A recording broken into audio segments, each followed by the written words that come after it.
So hello friends, today we are going to start with Indian polity and constitution. And this Indian polity and constitution is one important area of what? Your syllabus in prelims as well as what? Mains. So if you look into prelim syllabus, so you'll find it deals with polity, constitution, then some rights related issues, governance. These are the aspects which are mentioned in what? Your syllabus. If you go for mains, you will find that GS paper 2, it deals with what? Polity, constitution, governance and international relation along with social justice. That is another aspect.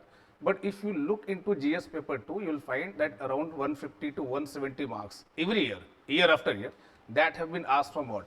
Indian polity and constitution. And if you go for prelims basically, if you go for prelims, so you'll find in prelims, year after year, dear friend, here I try to provide you one data that how many questions have been asked from what? Indian polity. So on an average, you will find that 15 questions every year on an average have been asked from what? Indian polity and constitution. ये एक ऐसा area है जो कि काफ़ी important है. तो certain years you will find questions were around 22. Certain years you will find that questions were around 12. कुछ साल ऐसा हुआ कि questions were around 16. But if you take one average, so average I am saying that every year you can expect around 15 questions from what? Indian polity. Accordingly, you have to devote your time. Yes, so अगर 15 to 20 questions are being asked from a single aspect of your syllabus, so accordingly you should devote your time for that particular aspect. दो तीन चीजें हैं जो बच्चों के mind में आती हैं. First thing, many times students think that there is one particular book from where they can cover entire what? Polity and constitution.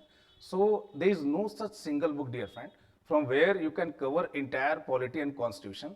But yes, there are certain books from where maximum area can be covered. And whatever I will teach you, I will include that particular book. Yeah? So आपके mind में जो भी book होगा कि I have gone through that book. So number of new things you will learn in what? This class. So this is a crash course. You might be knowing this thing. So from that crash course perspective, I will try to cover entire syllabus in 10 to 12 classes. Normally I take around suppose 60 hours for completing prelim syllabus. So in these classes in 10 to 12 class, I will try to cover you.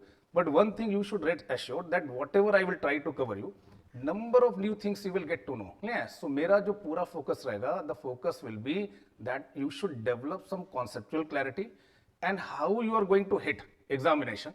So it is a crash course, and here our entire approach is that entire crash course is based on that idea कि if you are completing that crash course, 70 questions की हम बात करते हैं कि आप जब exam देने जाएंगे तो minimum 70 questions you will get from whatever we are teaching you, and that we are doing year after year. Last year also we did, before that also we did, and this year we are also going to program or design this entire program in this manner कि you should get minimum what? 70 questions. So having said all these words, now I'm going to start with what?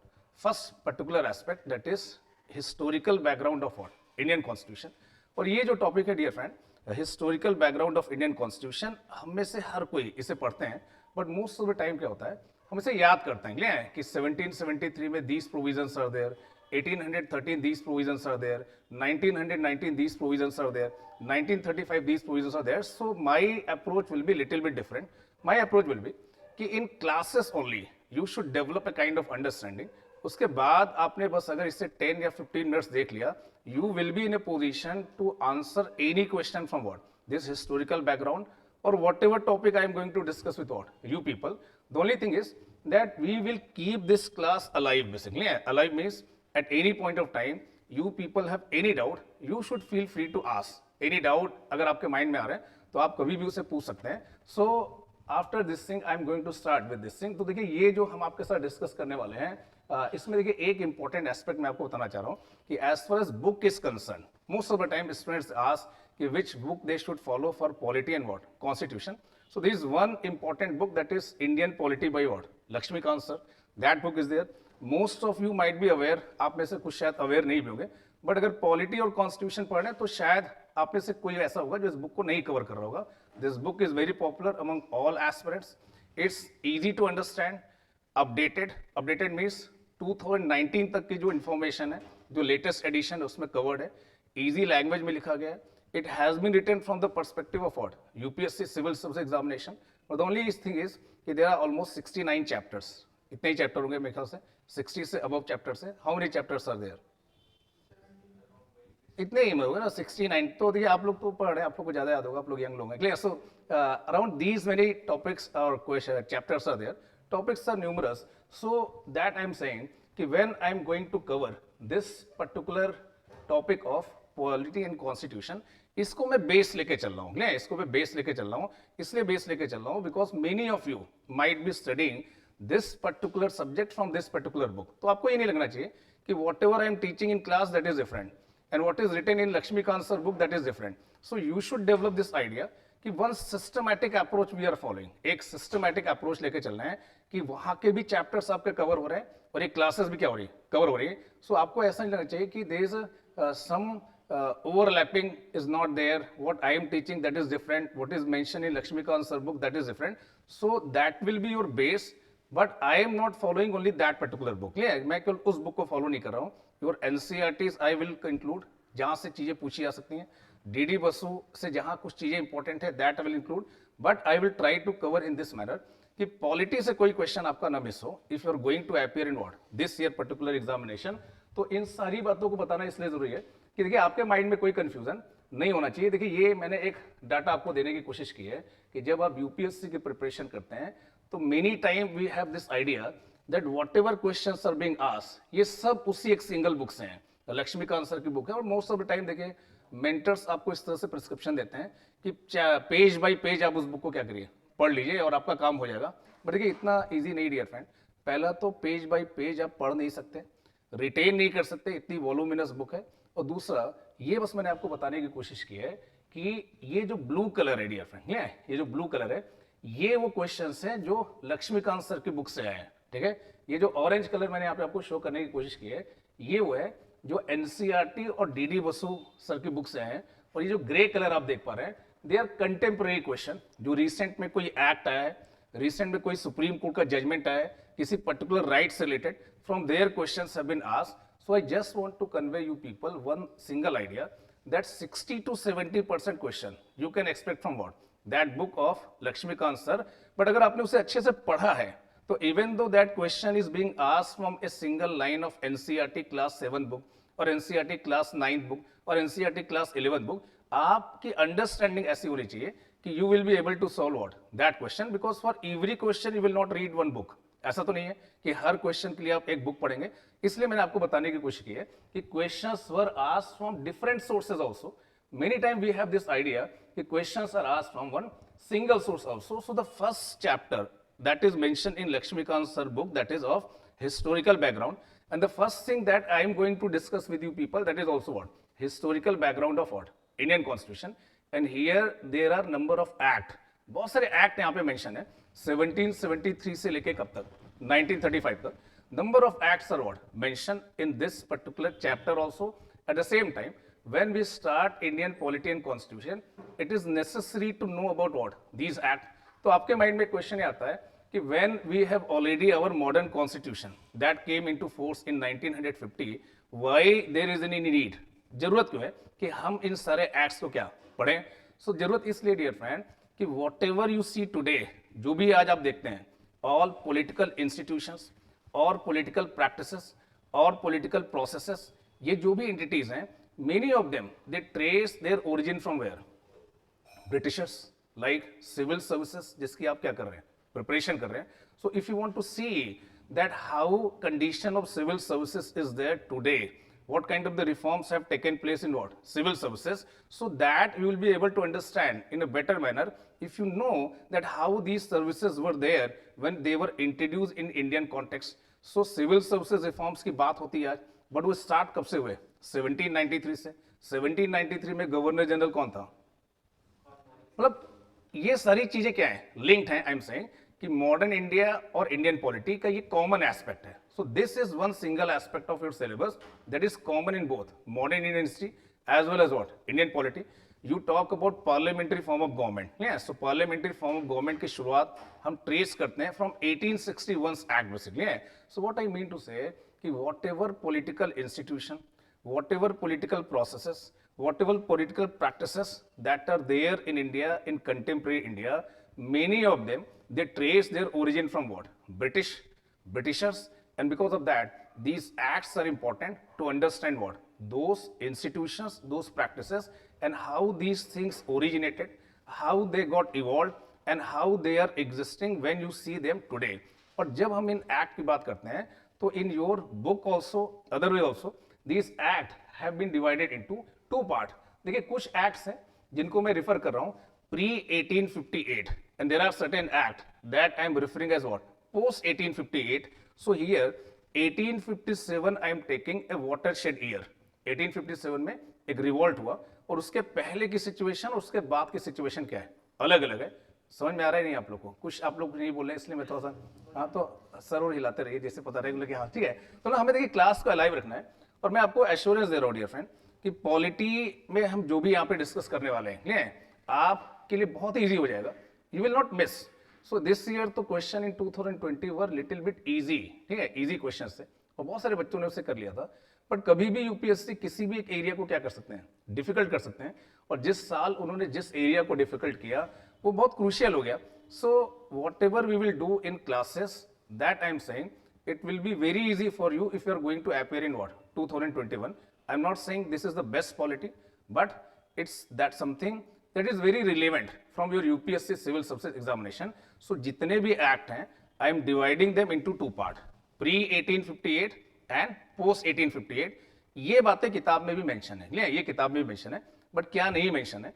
जो pre 1858 act है dear friend, they are dealing with relationship. ये relationship दिखा रहे हैं between British East India company and British parliament. British East India company that initially came as what? Trading body. That initially came for what? Business. That was taking India as a market initially. But how India which was initially a market for what? British East India company, कैसे ये एक colony में convert हो गया, कैसे ये एक उपनिवेश बन गया, इससे डील करता है क्या? All act that are pre 1858 act. So pre-1858 Act, they are dealing with this particular aspect, that is the relationship between what? British Parliament and East India Company, and how slowly, gradually and in a progressive manner, control of British Parliament increase over matters of what? East India Company. So East India Company के matters पर कैसे British Parliament का control बढ़ता गया, ये हम discuss करेंगे. कहाँ से कहाँ तक? 1773 से लेके 1858 के जो एक्ट हैं, here we will see one important aspect कि how control of British parliament increase on the matters of what? East India company. 1858 के बाद के जो एक्ट हैं उनमें एक अलग तरीके का कंटेंट है. इसके बाद के जो एक्ट हैं उनमें भी ब्रिटिश कॉलोनियल इंटरेस्ट सब होंगे, बट एक कंटेंट ऑफ रिफॉर्म होगा. Content of reform means Britishers will say that they are doing number of good things for whom? Indian. This is a time when number of Indian associations are emerging. Number of Indians who went to abroad, they got Western education, they came back, and now they are not layman. उन्हें ऐसा लग रहा है कि हमें भी दुनियादारी के बारे में पता है. हम समझ रहे हैं कि आप लोग क्या कर रहे हैं यहाँ पे. You are exploiting whom? Indians. और हमें Indians के लिए कुछ अच्छी चीजें चाहिए. They will start demanding these things, and that will start immediately after revolt of what? 1857. So some content of reform you will get in all those acts that will be introduced after what? 1858. These reforms are not being introduced willingly by whom? British East India Company or British government. These reforms are in compulsion. So there is some sort of compulsion. Number of Indian political associations are emerging. We will discuss about those associations. Then Britishers will be compelled to introduce certain what? Reforms. वो कुछ reforms introduce करेंगे किसके लिए? Indians के लिए. ये बात समझ पा रहे हैं? सो ये एक डिफरेंस है in nature of what? This act. Nature of act before 1858 and nature of act after 1858. ये बात तो नहीं बोलेंगे आप लोग कभी. ये बात समझ पा रहे हैं? ये हमेशा के लिए देखिए, ये आपको कोई रात में 3 बजे भी उठाए नहीं और पूछे कि क्या चल रहा था, तो आपको पता होना चाहिए कि ये जो एक्ट है उनमें एक डिमार्केशन है. Act before 1858. क्या नाम है आपका? ऋषभ. थोड़ा बहुत पॉलिटी पता है आपको? कोई दिक्कत नहीं. ठीक है, कुछ नया आप सीखेंगे. ठीक है. So pre 1858 act, nature between British East India company and what? British parliament. Post 1858 act, there is a content of what? Reform. Willingly they are not bringing, compulsion में ला रहे हैं, because number of Indian political associations are emerging and they are demanding what? For these reforms. अब dear friend, ये act आप देख पा रहे हैं, कौन से एक्ट है जो 1858 के पहले आए हैं। रेगुलेटिंग एक्ट ऑफ 1773 माइंड में आपके आएगा। 1773 में ऐसा क्या खास है? Because it started from what? 1773। I will discuss with you people Pitt's India act of 1784। These charter act I am going to discuss why they are being called charter act, that I will explain you. So ये वो act है dear friend that came before what? 1858। और यहां पे क्या मिल जाएगा आपको? These act will definitely serve the British colonial interest. ये जो एक्ट है ये ब्रिटिशर्स के इंटरेस्ट को ही क्या करेंगे? सर्व करेंगे। प्राइमरली ब्रिटिश पार्लियामेंट का जो कंट्रोल धीरे धीरे बढ़ रहा है किस पे? On the matters of what? East India Company. ये मैं आपको एक्सप्लेन करने की कोशिश करूंगा, ऐसा एक्सप्लेन करूंगा कि आपने पहले कभी नहीं पढ़ा होगा, एकदम श्योर रहिए इस बार में। क्लियर है? और कैसे इंडिया एक मार्केट से एक कॉलोनी बन रहा है ये यहाँ पे बताया जाएगा। सो तीन चीजें आपको अपने माइंड में रखनी है कि pre 1858 act they are going to serve the British colonial interest. They are going to explain you the relationship between British Parliament and what? East India Company. And these are the act that will explain you one very interesting thing, that how a society which was till now a market for East India Company got transformed into what? A colony for what? Britishers. कैसे ये एक market से किस में transform हो गया? Colony में। ये आप समझेंगे। That is pre 1858 act. After 1858 क्या हो रहा है ये और भी इंटरेस्टिंग है। क्लियर? आफ्टर 1858 के जो एक्ट हैं उनको देखिए हम दो पार्ट में डिवाइड कर रहे हैं। पहला दीज एक्ट जिनको इंडियन काउंसिल एक्ट बोला जा रहा है। In your books it has been mentioned as what? Indian council act. और दो एक्ट ऐसे हैं जिनको गवर्नमेंट ऑफ इंडिया एक्ट बोला जा रहा है। 1919 and what? 1935 they have been mentioned as what? Government of India act. तो माइंड में क्वेश्चन आएगा कि why certain act are being referred as Indian council act and why certain act are being referred as what? Government of India act. तो देखिए जो act Indian council act है ऋषभ, उसमें क्या बात है? उसमें आपका जो पूरा फोकस है वो एग्जीक्यूटिव काउंसिल और लेजिस्लेटिव काउंसिल पर है। किस पे? एग्जीक्यूटिव काउंसिल और लेजिस्लेटिव काउंसिल पे, कि कैसे ये काउंसिल्स लाई जा रही हैं, कैसे इनमें इंडियंस का रिप्रेजेंटेशन बढ़ाया जा रहा है, कैसे इनकी पावर्स को क्या किया जा रहा है? एक्सपैंड किया जा रहा है। सो 1861, 1892, 1909 इन तीनों में हम ये समझने की कोशिश करेंगे कि how these councils, either legislative council और executive council, how they are getting institutionalise, कैसे इनको लाया जा रहा है, कैसे इनका इंडियनाइजेशन हो रहा है, इसमें इंडियंस का नंबर कैसे बढ़ रहा है, और कैसे इनकी जो पावर्स हैं उन्हें बढ़ाया जा रहा है। तो ये सारी चीजें हो रही किसमें? 1861, 1892 and 1909। Those act are known as Indian council act. Government of India act जो 1919 और 1935 है, इन्हें बेडरॉक माना जाता है किसका? कॉन्स्टिट्यूशन का। ये कॉन्स्टिट्यूशन के फाउंडेशन माने जाते हैं। और जो चीजें इनमें आई लेटर ऑन, जब आपने अपना कॉन्स्टिट्यूशन लाया, तो many of the things you directly incorporated from whom? Government of India act 1919 and 1935। तो देखिए those who are present online dear friend, मेरी आवाज आ रही है आप लोग को? ऑनलाइन वाले दोस्तों आवाज आ रही है? हाँ आ रही है, ठीक है, वेरी गुड। और देखिए समझ में भी आ रहा है, कहीं पे भी अगर कोई डाउट है आप पूछ सकते हैं। वेरी गुड, देखिए सभी का एक साथ रिप्लाई है, मतलब ये बहुत अच्छी बात है ऑनलाइन की। ठीक है, alright dear friend. So I will try to be as bilingual as possible. और कहीं पे भी कोई डाउट है तो आप लोग पूछ सकते हैं, कोई दिक्कत वाली बात नहीं है, सब कुछ आप लोग के लिए है। ठीक है, सो देखिए pre 1858 act and what? Post 1858 act. यहां तक बात समझ में आ रहा है? पोस्ट 1858 के एक्ट जो है उनको दो कैटेगरीज में मैंने डिवाइड किया। Certain act I am referring as what? Indian council act. And certain act I am referring as what? देखिए ऐसी ही अंडरस्टैंडिंग आपको डेवलप करनी है जब आप यूपीएससी की क्या कर रहे हैं, प्रिपरेशन कर रहे हैं। थोड़ा भी कंफ्यूजन में नहीं रहना है कि बस पढ़ना है। मोस्टली हम क्या करते हैं, बस पढ़ते हैं ले और फिनिश करते रहते हैं कि 6 से 12 तक की एनसीईआरटी क्या कर ली है, खत्म कर ली है, लक्ष्मीकांत खत्म कर लिया है, स्पेक्ट्रम खत्म कर लिया है। ऐसा देखिए खत्म करने का गेम नहीं है कि खत्म कर लिया और सारा ज्ञान लॉकर में छुपा दिया, एग्जाम वाले दिन निकालूंगा और लेके चला जाऊंगा, ऐसा नहीं है। पहले दिन भी आप लक्ष्मीकांत पढ़ते रहते हैं, और जिस दिन एग्जाम है, कब एग्जाम, उस दिन के पहले भी लक्ष्मीकांत आप पढ़ते रहते हैं कि पलट पलट के आप देख रहे होते हैं, और पूरी किताब को अपने पिंक कलर से क्या किया हुआ है, अंडरलाइन। देखिए इससे काम नहीं बनेगा, समझने की कोशिश करिए कि you have to create a distinction. और आपको हर दिन उस दिन के लिए तैयार होना है, किसके लिए? तो 27 जून का एग्जाम है, मोस्ट ऑफ द टाइम क्या होता है, यही वो टाइम है जिस टाइम पे आपने क्रैश कोर्स स्टार्ट किया है, जब लोग हाथ खड़े कर देते हैं, क्योंकि विंटर में काफी सोए हुए होते हैं। ऐसे कि जो नवंबर से अभी फरवरी का टाइम था, उसमें सबने क्या किया होता है, आराम किया होता है। सो जैसे ही फरवरी का मिड आता है, समझ में आता है कि इस बार तो नहीं हो पाएगा। So that's what I am saying कि आप इस बात को माइंड में रखिए कि you are here to crack what examination. और मेरा पूरा जो अप्रोच है ये इस पे नहीं है कि मैं आपको बार बार बोल रहा हूं कि मैं आपको पॉलिटिकल साइंस का विद्वान बनाने नहीं आया हूं। I am just trying to give you one idea कि this is the level of understanding, वो आपके माइंड में होनी चाहिए, तब आप मिस नहीं करेंगे what questions. And because of that here we say कि you are not going to miss PT. PT जो अगर आप 3 स्टेज की बात करें, प्रीलिम्स, मेंस और व्हाट इंटरव्यू, सबसे ज्यादा जो अनसर्टेनिटी है वो किस लेवल पे है, प्रीलिम्स के लेवल पे। So I am not saying it is very difficult. Interview में देखिए छठे हुए लोग जा रहे हैं, वहां पे छठे हुए लोग जा रहे हैं। तो हियर आई एम सेइंग कि ये वो है जहां पे अनसर्टेनिटी सबसे ज्यादा है। And this crash course is totally design for what कि you will be able to crack it.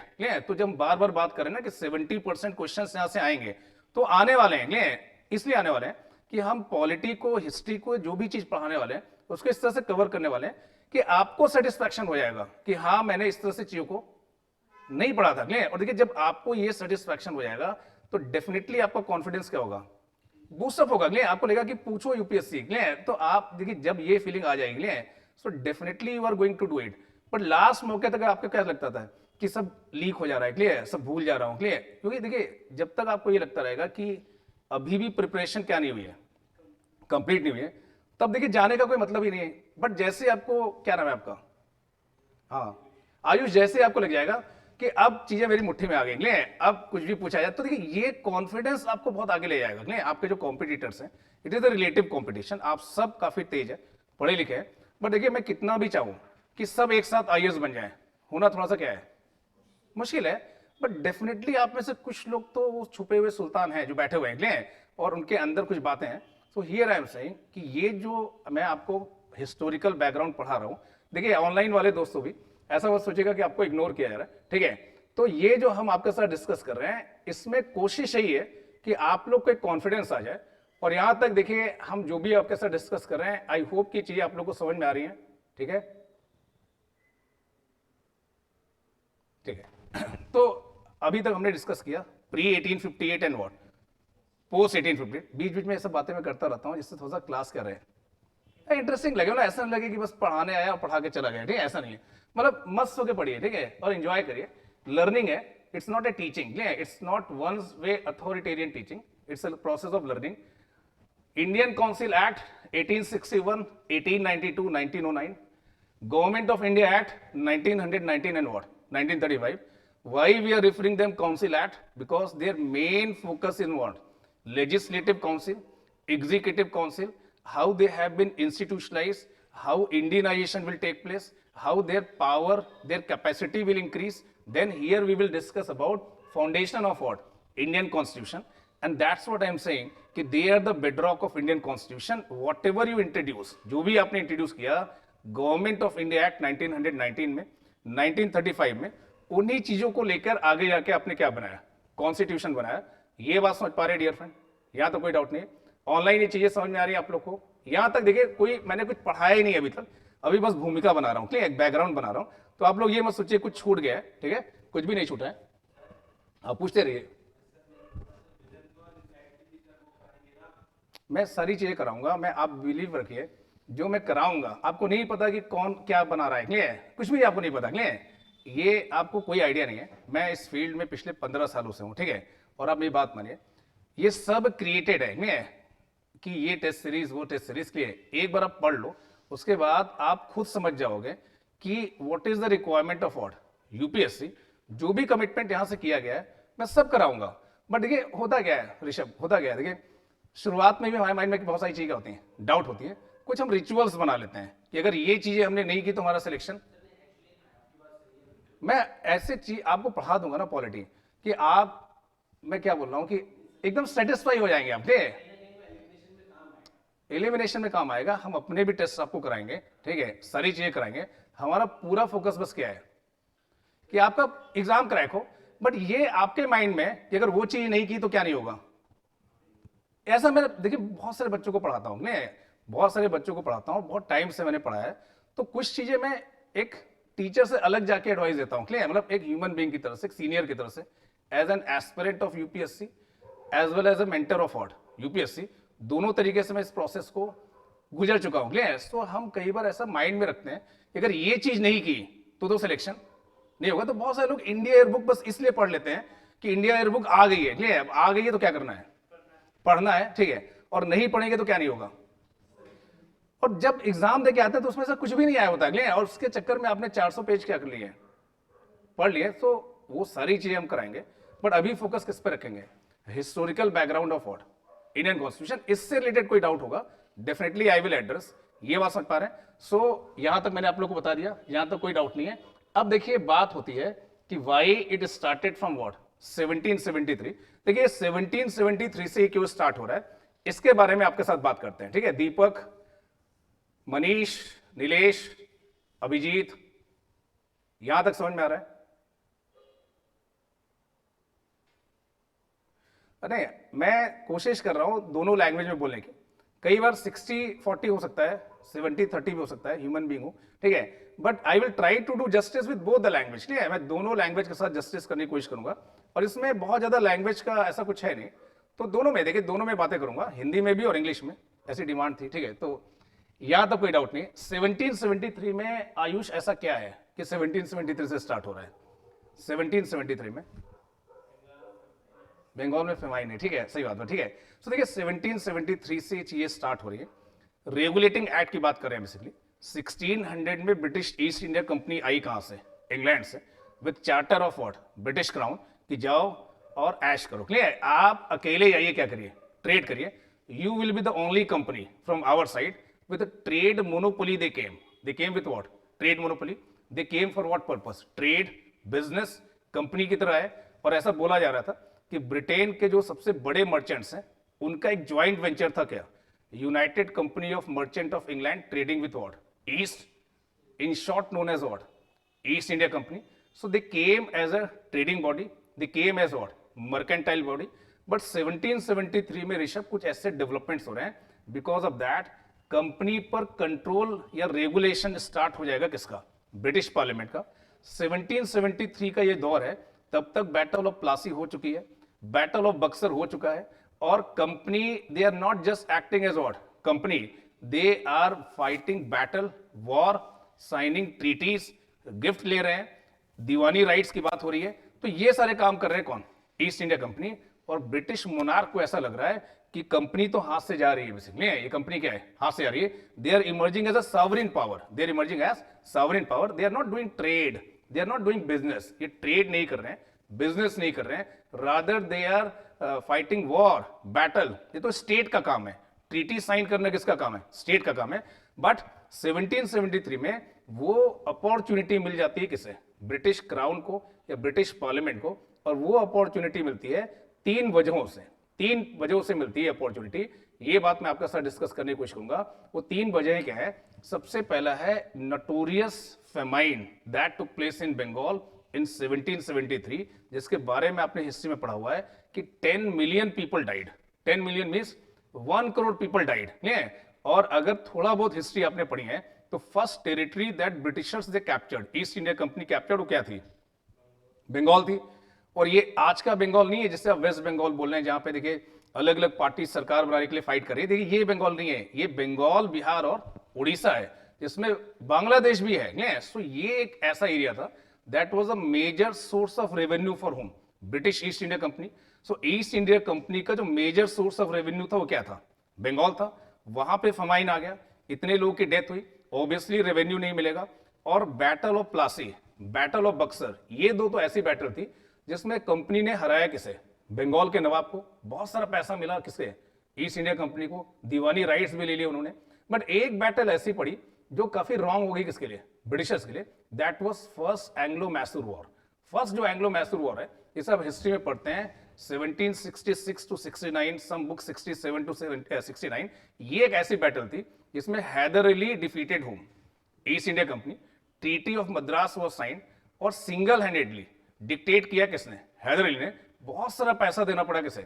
East India Company को। Again company came in what? Loss. And the kind of the dual government, dual government के बारे में पढ़ा आपने history में, 1765 से लेकर 1772 तक क्या चल रहा था? डुअल गवर्नमेंट चल रहा था। कहां पे? बंगाल में। बाद में वॉरेन हेस्टिंग्स ने उसे क्या किया था? एंड किया था, जिसमें diwani rights were with hmm, company nizamat rights were with hmm, Nawab of Bengal. उसकी वजह से काफी करप्शन हो रहा था किसमें? ईस्ट इंडिया कंपनी में। सो जो पैसा कंपनी को जाना चाहिए था, that money was being cornered by officials of what? East India company. वो उस पैसे को कॉर्नर कर ले रहे थे। इसकी वजह से भी काफी क्या हो रहा था? नुकसान हो रहा था। तो अल्टीमेटली कंपनी केम इन लॉस। कंपनी किस में आ गई? लॉस में आ गई। हाँ सही बोल रहे हैं, इंडिपेंडेंट मोनोपोली, सही बता रहे हैं। देखिए मेरी बात भी सुनते चलिए। जहां पे कोई डाउट है वो डाउट पूछ सकते हैं आप लोग, और मुझे पता है कि आप में से काफी लोग हैं जिन्हें काफी नॉलेज है। तो देखिए जहां पे डाउट है वो पूछिए, I will address that doubt. बहुत अच्छी बात बता रहे हैं, ठीक है। सो ये तीन ऐसी सिचुएशन थी जिसकी वजह से कंपनी किस में आ गई? लॉस में आ गई। Company sought support from hmm? British parliament, British crown. 10 million pound की मदद मांगी किसने? ईस्ट इंडिया कंपनी ने।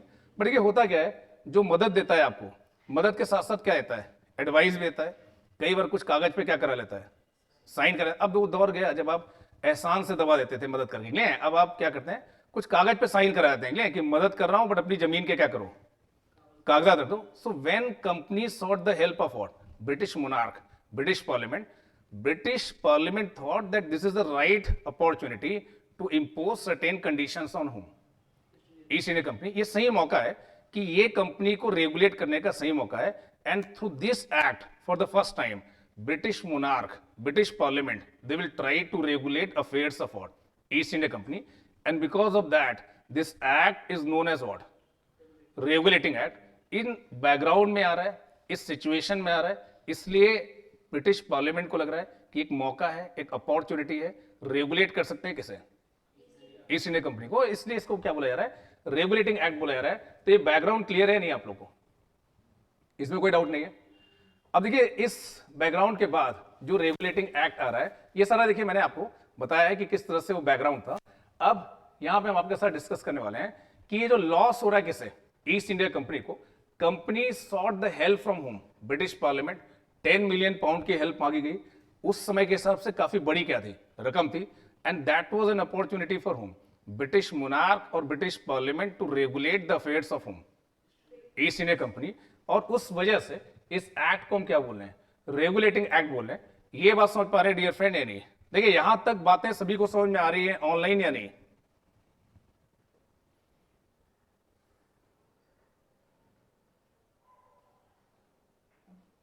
अब हाँ या ना कुछ तो बोलते रहिए, थम्सअप वगैरह देते रहिए तो समझ में आता है कुछ। अब यस सर बोल रहे, मतलब देखिए बताते रहिए, मतलब फीडबैक इज वेरी इंपॉर्टेंट, जिससे मैं अच्छे से चीजों को लेकर बढ़ सकूं। क्रैश कोर्स है, तो फीडबैक आप लोग देते रहेंगे तो अच्छा रहेगा, मुझे भी खुशी मिलती है, ठीक है, कि अच्छा पढ़ा रहा हूं। हाँ ठीक है, वेरी गुड, ठीक है। तो देखिए यहां तक अब देखिए क्या हो रहा है। 1773 वो टाइम फ्रेम है जब तक 3 प्रेसिडेंसीज बना चुके हैं। कौन? East India company. बंगाल की, बॉम्बे की, मद्रास की। ये बात समझ पा रहे हैं? कैलकाटा जिसे आप बोलेंगे। सो 3 प्रेसिडेंसीज बना चुके हैं, और तीनों प्रेसिडेंसीज में जो सबसे इनके सुपीरियर ऑफिशियल होते थे उन्हें गवर्नर जनरल बोला जाता था, ठीक है। ये जो रेगुलेटिंग एक्ट आ रहा है, इसमें कुछ इंपॉर्टेंट चेंजेस किए जा रहे हैं रिपोर्टिंग स्ट्रक्चर में। किसमें? रिपोर्टिंग स्ट्रक्चर में। जो रिपोर्टिंग का स्ट्रक्चर था यहां से लेकर इंग्लैंड तक का, उसमें कुछ इंपॉर्टेंट चेंज किया जा रहा है। पहला चेंज क्या किया जा रहा है, समझने की कोशिश करिए। जो गवर्नर जनरल ऑफ बंगाल है, governor general of Bengal has been redesignated as governor general was redesignated as governor general of what? Bengal, ठीक है। सो जो तीनों प्रेसिडेंसीज के जो हाईएस्ट ऑफिशियल थे उन्हें गवर्नर जनरल एड्रेस किया जा रहा था, बट कैलकाटा के जो गवर्नर जनरल थे उन्हें एड्रेस किया जाएगा as what? Governor general of Bengal. अभी तक क्या होता था डियर फ्रेंड, ये जो तीनों जो प्रेसिडेंसीज थी, चाहे बॉम्बे की, चाहे मद्रास की, चाहे कैलकाटा की, ये अलग अलग रिपोर्ट करते थे किसे? कोर्ट ऑफ डायरेक्टर को। ये कोर्ट ऑफ डायरेक्टर बैठते थे इंग्लैंड में। कहां पे? लंदन में बैठते थे। 24 मेंबर होते थे किसके? कोर्ट ऑफ डायरेक्टर के। इसे याद करने की जरूरत नहीं है, बस मैं बता रहा हूं कि individually in isolation they used to report to hmm, court of director. कोई कोऑर्डिनेशन नहीं था किसके बीच में, कैलकाटा, मद्रास और बॉम्बे के बीच में। सो अगर फ्रेंच की इंडिया में हार का एक मेन कारण आप देखें, मेन रीजन जिसकी वजह से फ्रेंच को ओवरथ्रो कर दिया किसने, ब्रिटिशर्स ने, क्योंकि फ्रेंच की जो टेरिटरीज थी उनमें आपस में क्या नहीं था, कोऑर्डिनेशन नहीं था। एंड बिकॉज ऑफ दैट जब एक टेरिटरी किसी से फाइट कर रही होती थी, दूसरे से मदद नहीं मिल पा रही थी। इस बात को रियलाइज किया किसने, ब्रिटिश पार्लियामेंट ने, कि ये कंपनी की टेरिटरी है पर इनके बीच में क्या नहीं है, कोऑर्डिनेशन नहीं है। तो रिपोर्टिंग स्ट्रक्चर में चेंज लाते हैं, बॉम्बे और मद्रास को सबऑर्डिनेट कर दिया जा रहा है किसे, बंगाल को, और एक नया रिपोर्टिंग स्ट्रक्चर आ रहा है कि Madras presidency and what, Bombay presidency on all political and what, commercial matters they need to report on hmm, Bengal. केवल बंगाल का जो गवर्नर जनरल होगा वो डायरेक्टली बात करेगा किससे, कोर्ट ऑफ डायरेक्टर से। सो रिपोर्टिंग स्ट्रक्चर में क्या आ रहा है, सेंट्रलाइजेशन आ रहा है, ये बात समझ पा रहे हैं। So this is happening, Bengal, Madras, they are being made subordinate to hmm, ये Madras and Bombay they are being made subordinate to hmm, Bengal. And Bengal का जो गवर्नर जनरल है वो रिपोर्ट करेगा किसे, कोर्ट ऑफ डायरेक्टर। यहां तक की बात समझ में आ रही, पहले भी ऐसे ही चल रहा था, इसमें थोड़ा सा चेंज हुआ है, बट इंपॉर्टेंट ये है, कोर्ट ऑफ डायरेक्टर ये रिपोर्ट करेंगे किसे, ब्रिटिश पार्लियामेंट को। किसे करेंगे, ब्रिटिश पार्लियामेंट को। और ब्रिटिश पार्लियामेंट के दो एमपीज, जो दो मिनिस्टर भी हैं, कौन, chancellor of exchequer and what, secretary of state. Secretary of state India के हिसाब से देखें तो home minister, chancellor of exchequer finance minister. These are the two member of parliament of what, British parliament. At the same time they were the member of what, British cabinet. उन्हें report करना है किसे, court of director को। ये British parliament का control है किसके ऊपर, ईस्ट इंडिया कंपनी के ऊपर। ये बात समझ पा रहे हैं डियर फ्रेंड्स या नहीं, this thing you people are able to understand और नॉट। नीलेश, मोनिका, ये बात समझ पा रहे हैं, संदीप, कि this is the first instance that how British parliament is going to establish its control on what, East India Company. Because court of director need to report all civil, military and revenue matters to whom, to member of what, British Parliament. Those who are two cabinet minister also, chancellor of exchequer and what, secretary of state. ये बात समझ पा रहे हैं, हाँ पूछे।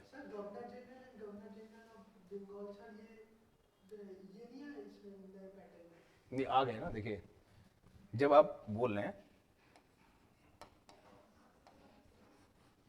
यही report कर रहे हैं किसे, कोर्ट ऑफ डायरेक्टर को। ये बात समझ पा रहे हैं, यहां तो कोई डाउट नहीं है, दिस मच इज क्लियर। ये नहीं भूलेंगे कभी, मतलब नहीं भूलने वाले, ये बहुत सिंपल सा है, ठीक है। बट मुझे देखिए पक्का पता है कि इस तरह से नहीं समझा होगा आपने कि चीजें इस तरह से क्या हो रही हैं, बदल रही हैं। और उसके बाद देखिए इसी एक्ट में क्या किया जा रहा है। देखिए अभी तक जो भी डिसीजंस लेते थे गवर्नर जनरल लेते थे, कौन लेते थे, गवर्नर जनरल लेते थे। एग्जीक्यूटिव फंक्शंस भी और क्या भी, लेजिस्लेटिव फंक्शंस भी, as per his own whims, as per his own fancies, as per his own arbitrariness. But now they are saying Governor General will not take legislative decisions individually. Governor General will be provided with 4 individuals, and these 4 individuals, they are member of Governor General Executive Council. Governor General को क्या दिया जा रहा है, एक executive council दिया जा रहा है, कितने लोगों की, 4 लोगों की, 4 मेंबर्स की। ये है वो 4 लोग, क्लियर है, 1, 2, 3 and 4. These 4 people along with what, Governor General, they will discuss, they will deliberate, then decision will be taken on majority basis. किस पे बेसिस पे, मेजोरिटी के बेसिस पे।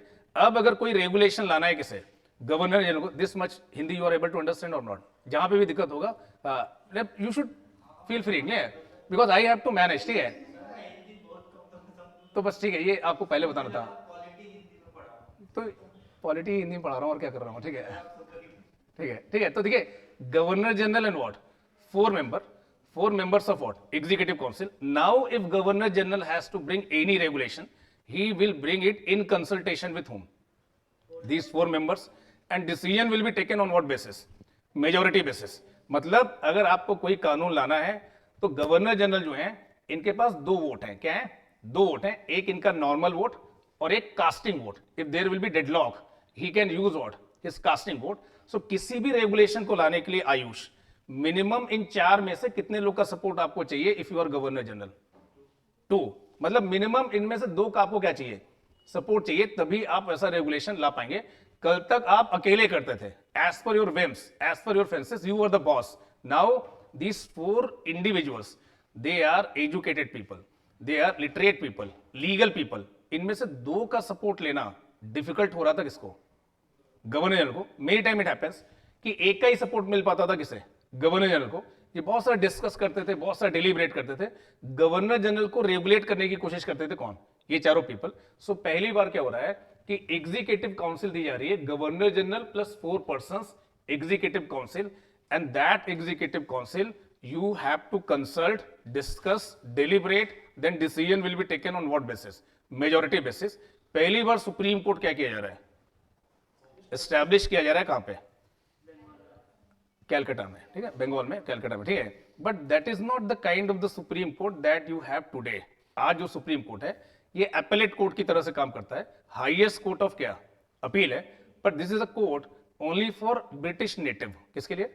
ब्रिटिश नेटिव के लिए, इंडियंस के लिए नहीं है। So don't get confuse that this is a court of today's type. आज का जो सुप्रीम कोर्ट है उसका जो एस्टैब्लिशमेंट आप ट्रेस करते हैं, हो सकता है कि गवर्नमेंट ऑफ इंडिया एक्ट 1935 से ट्रेस करते हो as an appellate court, but this is a court only for hmm? British natives. British natives ने अगर कोई क्राइम किया है, कोई अपराध किया है, ऐसे मैटर्स जाएंगे कहां पे? सुप्रीम कोर्ट के पास, ठीक है। Then it prohibited company officials from engaging in private trade. जो पर्सनल बिजनेस कर रहे थे उसे करने से मना किया गया, किसे? कंपनी ऑफिशियल्स को। This thing you people are able to understand और नॉट? यहां तक समझ पा रहे हैं? हाँ, पूछते हैं, क्वेश्चन पूछते हैं। सबको सबको देखिए, सबको दिया गया।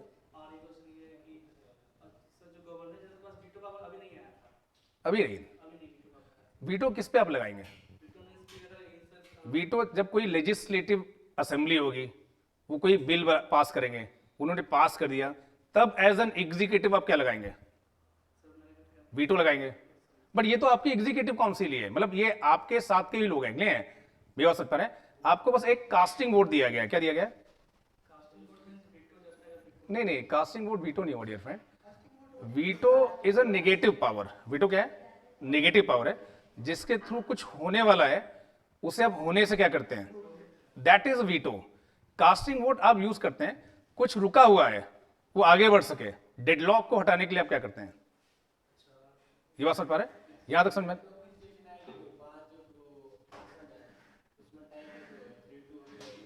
नहीं नहीं, कई बार ऐसा हो सकता है ना कि 3 इनके अगेंस्ट में है। किसके?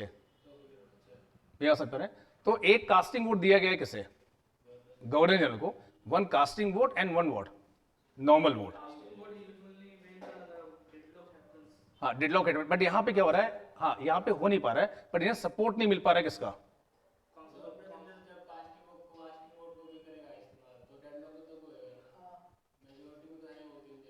हाँ, तब कास्टिंग वोट नहीं होगा ना। देख, कास्टिंग वोट तो तभी यूज हो सकता है जब क्या हो सकता है? जब डेडलॉक होगा। नहीं तो नहीं होगा ना। बट आपको हमेशा 2 वोट दिए गए हैं, आगे जाके कास्टिंग वोट यूज होगा जब इसमें से एक मेंबर को आप क्या कर देंगे? हटा देंगे। किसके कहने पे? गवर्नर जनरल कहने पे। तो गवर्नर जनरल बोल रहे हैं कि इसमें डिफिशियंसी है, इसमें कमी है।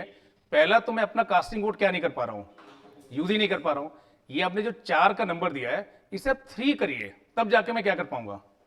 यूज कर पाऊंगा। That vote remain unused. ये कहना है किसका? तो बार बार वॉरेन हेस्टिंग इस बात को रेस कर रहे हैं कि ये लोग काम नहीं करने दे रहे किसे? गवर्नर जनरल को। जब भी ये कोई रेगुलेशन लाना चाहते हैं तो ये मना कर देते हैं। इस हद तक कि इन्होंने इंपीचमेंट की बात कर दी। किसकी? वॉरेन हेस्टिंग की। कि वॉरेन हेस्टिंग क्या कुछ अपना एजेंडा है, वो यहां पे अपने एजेंडे से काम कर रहे हैं। तो they initiated impeachment of what? Governor general. जो बाद में बच गए कौन? Warren Hastings. So that is a level of confrontation between home? Governor general and 4 members of what? Executive council. ये हो सकता है। इसी डिफिशियंसी को आगे जाके आप क्या करने वाले हैं? दूर करने वाले हैं। Through which act?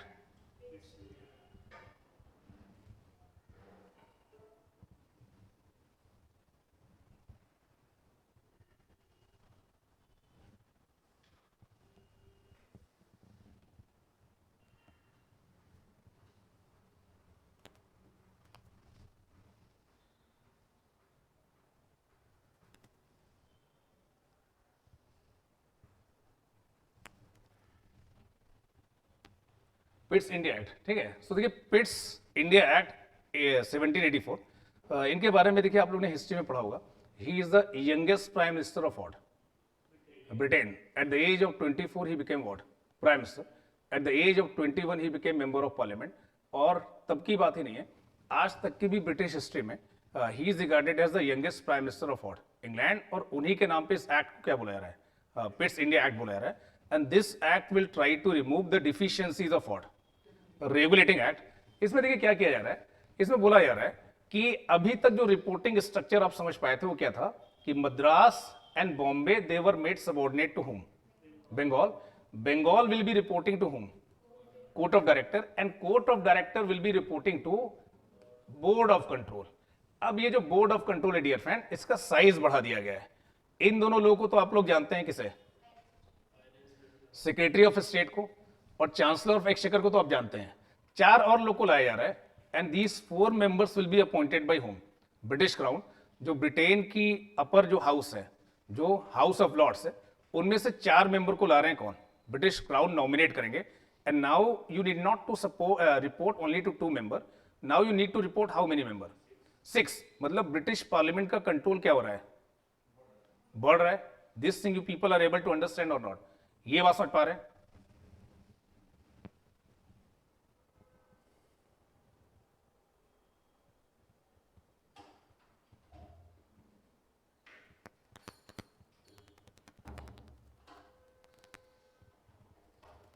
नहीं देखिए, मैं दोनों लैंग्वेज में पढ़ा रहा हूँ, मुझे ऐसा लग रहा है कि मैं दोनों लैंग्वेज में पढ़ा रहा हूँ, हिंदी में भी और किस में भी, इंग्लिश में भी। और कहीं पे भी कोई डाउट है आप पूछ सकते हैं, ठीक है। I will try to address it, ठीक है। और स्लाइड भी देखिए, जहां तक कोशिश हो रही है मैंने दोनों लैंग्वेज में रखी है, हिंदी में भी और इंग्लिश में भी। तो ऐसा मत सोचिए, हिंदी हमारी मातृभाषा है, तो देखिए ऐसा मत सोचिए कि मैं थोड़ा भी इनजस्टिस कर रहा हूँ।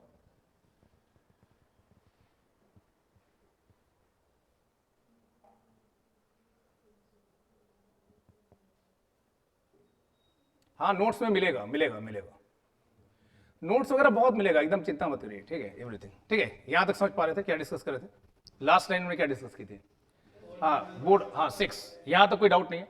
ब्रिटिश पार्लियामेंट का कंट्रोल और बढ़ रहा है, ये बात समझ पा रहे हैं, इसमें कोई डाउट नहीं है।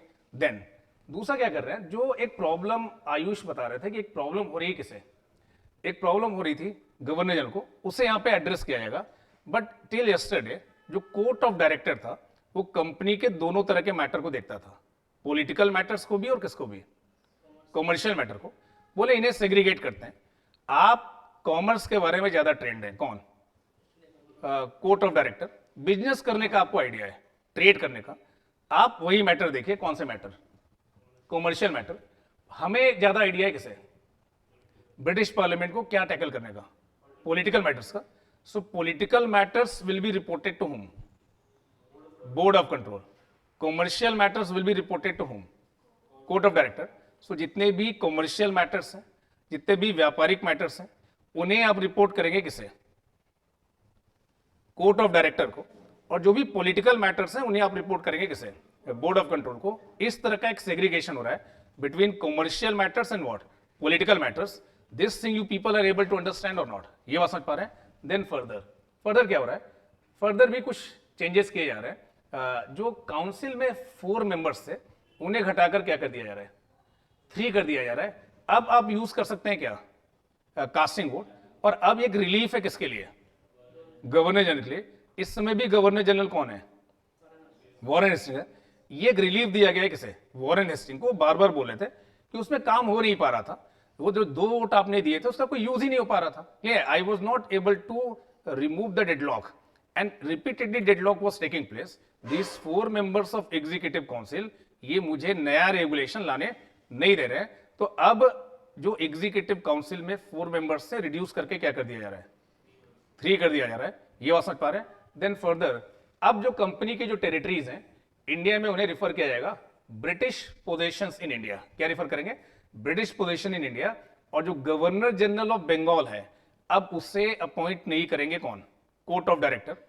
गवर्नर जनरल ऑफ बंगाल को अपॉइंट करेंगे कौन, जिसमें मेंबर्स हैं किसके, ये क्लियरली स्टैब्लिश कर रहा है ब्रिटिश पार्लियामेंट का कंट्रोल किसके ऊपर, ईस्ट इंडिया कंपनी के ऊपर। सो ये कंट्रोल लगातार क्या हो रहा है, बढ़ता जा रहा है। ये एक इंपॉर्टेंट फीचर है ऑल एक्ट फ्रॉम 1773 से कब तक का, 1858 तक का। इसके बाद देखिए जो एक्ट है that is charter act of what 1793, और चार्टर एक्ट ऑफ 1793 के थ्रू जो ट्रेड मोनोपोली थी that was extended for what 20 years.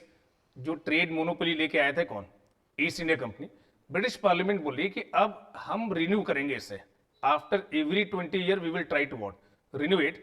वो अनलिमिटेड जो आपको ट्रेडिंग राइट दिया गया था that is a thing of past. ये वो टाइम है डियर फ्रेंड जब अमेरिका को हार चुके हैं कौन, इंग्लैंड। थोड़ा बहुत वर्ड हिस्ट्री पता है आप लोगों को।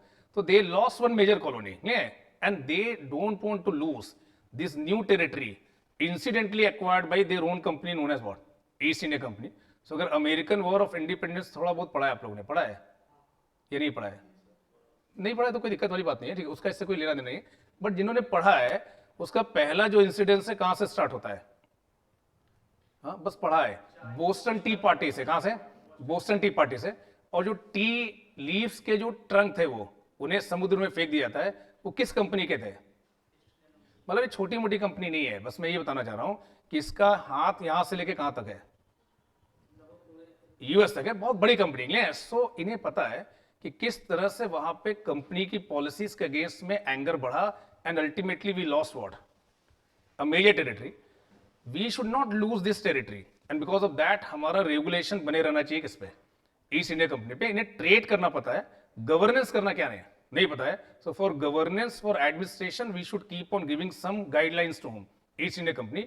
सच guidelines will be issued after every what 20 years and these guidelines will be known as what charters basically। so governor general of bengal could supervise other governors authority। इस बात को बहुत ही क्लियरली बताया जा रहा है कि जो बॉम्बे है, जो मद्रास है, अभी भी वो अपने डिसीजंस इंडिपेंडेंटली लेने की क्या कर रहे हैं, कोशिश कर रहे हैं। It is clear indication that they should report for every matter to hmm governor general of Bengal. So explicitly it is establishing authority of what governor general of Bengal over matters of hmm Madras and Bombay. ये एक provision इसमें किया जा रहा है। Next जो इसका provision है डियर फ्रेंड चार्टर एक्ट का, अगर आप देखें तो बोल रहे हैं कि पहली बार ये दौर है किसका, लॉर्ड कॉर्नवालिस का। और आप सेग्रीगेट कर रहे हैं क्या, judicial and revenue function, executive function और जुडिशियल फंक्शन को क्या कर रहे हैं, सेग्रीगेट कर रहे हैं। यहां तक समझ में आ रही चीजें?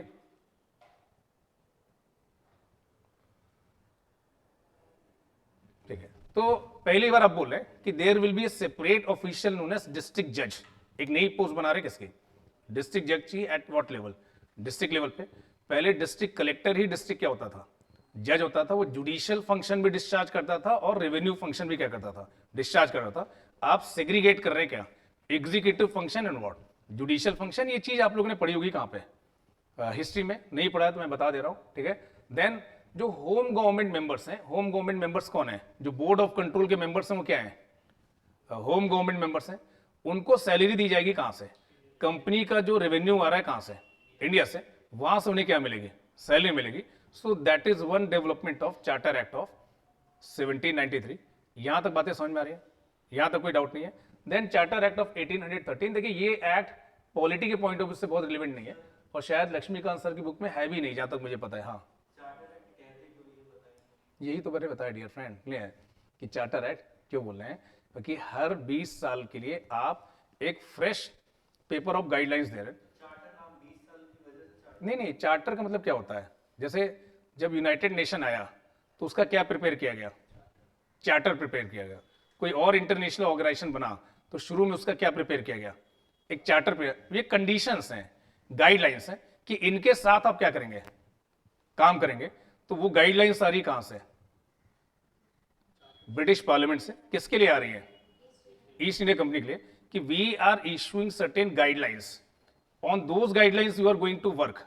ये जो गाइडलाइंस हैं फंक्शनिंग के लिए किसी भी ऑर्गेनाइजेशन, किसी भी एंटिटी के लिए, उसी को आप क्या बोलते हैं। अब ये तो देखिए ऐसे ही आप हो सकते हैं कि 5 ईयर प्लान 5 साल के लिए क्यों बनाते हैं, ऐसा देखिए 6 साल के लिए आप, ठीक है। ये हाँ ये तो मतलब आप 20 साल इसलिए एक उन्होंने टाइम रखा होगा या जो भी सोच के रखा होगा। ये कहीं भी मुझे नहीं मिला अब तक, नहीं है कि 20 साल ही उन्होंने क्यों रखा था, 18 क्यों नहीं रखा या 30 क्यों नहीं रखा। तो देखिए ये तो एक टाइम फ्रेम है ना, देखिए उन्होंने सोचा होगा 1773 में आ रहा है, after every 10 year they could have renewed it, after every 15 year भी कर सकते थे, और क्या रखा है इन्होंने?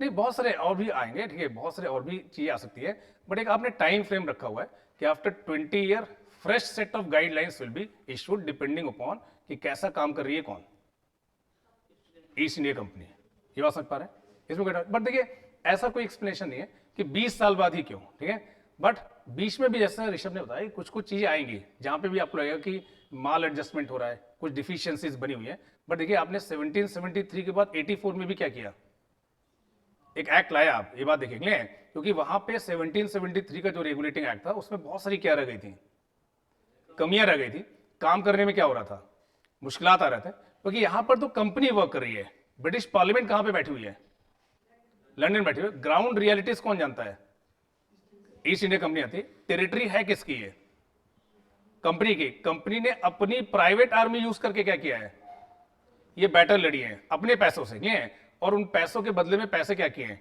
कमाए हैं, बट कंपनी पर अपना रेगुलेशन स्टैब्लिश करने की कोशिश कर रहे हैं कौन, ब्रिटिश पार्लियामेंट।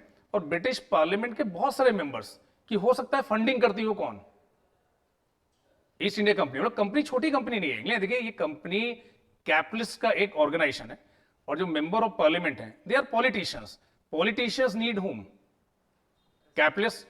बट एक इमेज क्या देते हैं कि वो बिजनेस हाउसेस को रेगुलेट कर रहे हैं, बट रियलिटी में क्या हो रहा होता है, भी आ सकता है। तो वही मैं बोल रहा हूं कि आफ्टर एवरी 20 ईयर कुछ गाइडलाइंस दी जाएगी किसे, ईस्ट इंडिया कंपनी को, इन्हीं को आप क्या बोल रहे हैं, चार्टर्स बोल रहे हैं। देन 1813 में आते हैं डियर फ्रेंड, और 1830 का एक देखिए मैंने आपको थोड़ा बहुत अगर वर्ड हिस्ट्री पढ़ी आप लोगों ने, एक बैकग्राउंड देने की कोशिश की है कि ये वो टाइम है जब Britishers they were in regular conflict with home, French, Napoleon का राइज हो रहा है, नेपोलियन ने ब्लॉकेट किया हुआ है, लैसेज फेरिज्म समझते हैं, लैसेज फेरिज्म नहीं समझते, हाँ लैसेज फेरिज्म जानते होंगे आप लोग, भूल गए होंगे अलग बात है। देखिए लैसेज फेरिज्म एक इकोनॉमिक डॉक्ट्रिन है कि state will not interfere much, private players they should play their maximum role, they should lead to the path of economic development, minimum interference will be there from whom, state।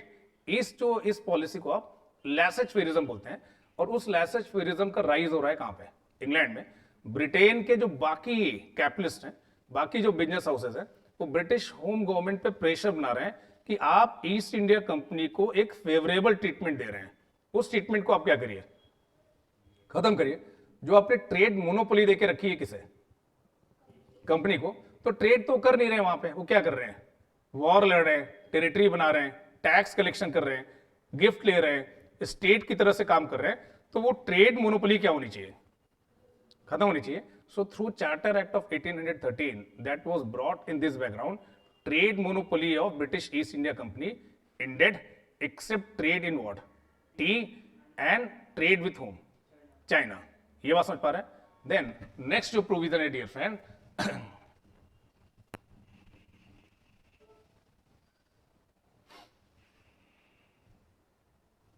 ये बात मैंने आप लोग को बता दी, ये बात हो गया। देन नेक्स्ट आपके साथ डिस्कस करते हैं charter act. Power of board of control was further enhance, education के प्रमोशन के लिए एक मीगर सा सम दे रहे हैं, काफी छोटा सा sum, that is 1 lakh rupees for promotion of what, education. Education की जो सबसे बड़ी यूटिलिटी है वो क्या है,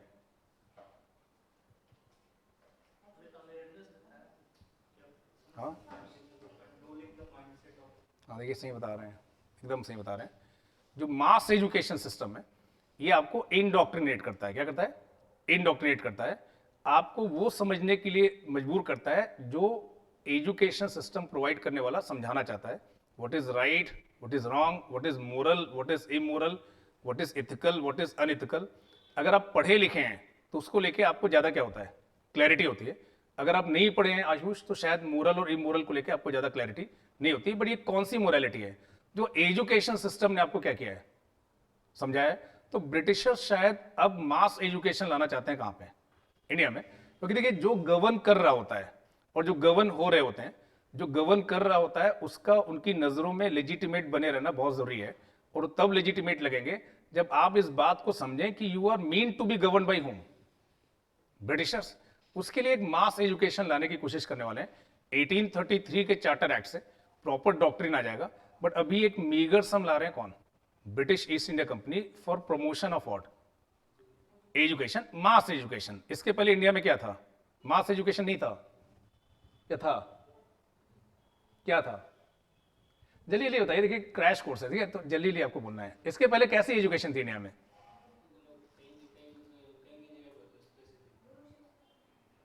मास एजुकेशन थी या क्लास एजुकेशन थी, बस ये बताइए। मतलब ब्राह्मण, क्षत्रिय, वैश्य जो येलो थ्रेड पहनते थे वो जाते थे कहां पर? हाँ, जो भी गुरुकुल में जाते थे, मदरसे में जाते थे, मुस्लिम जाते थे, बट वो कैसी एजुकेशन नहीं थी?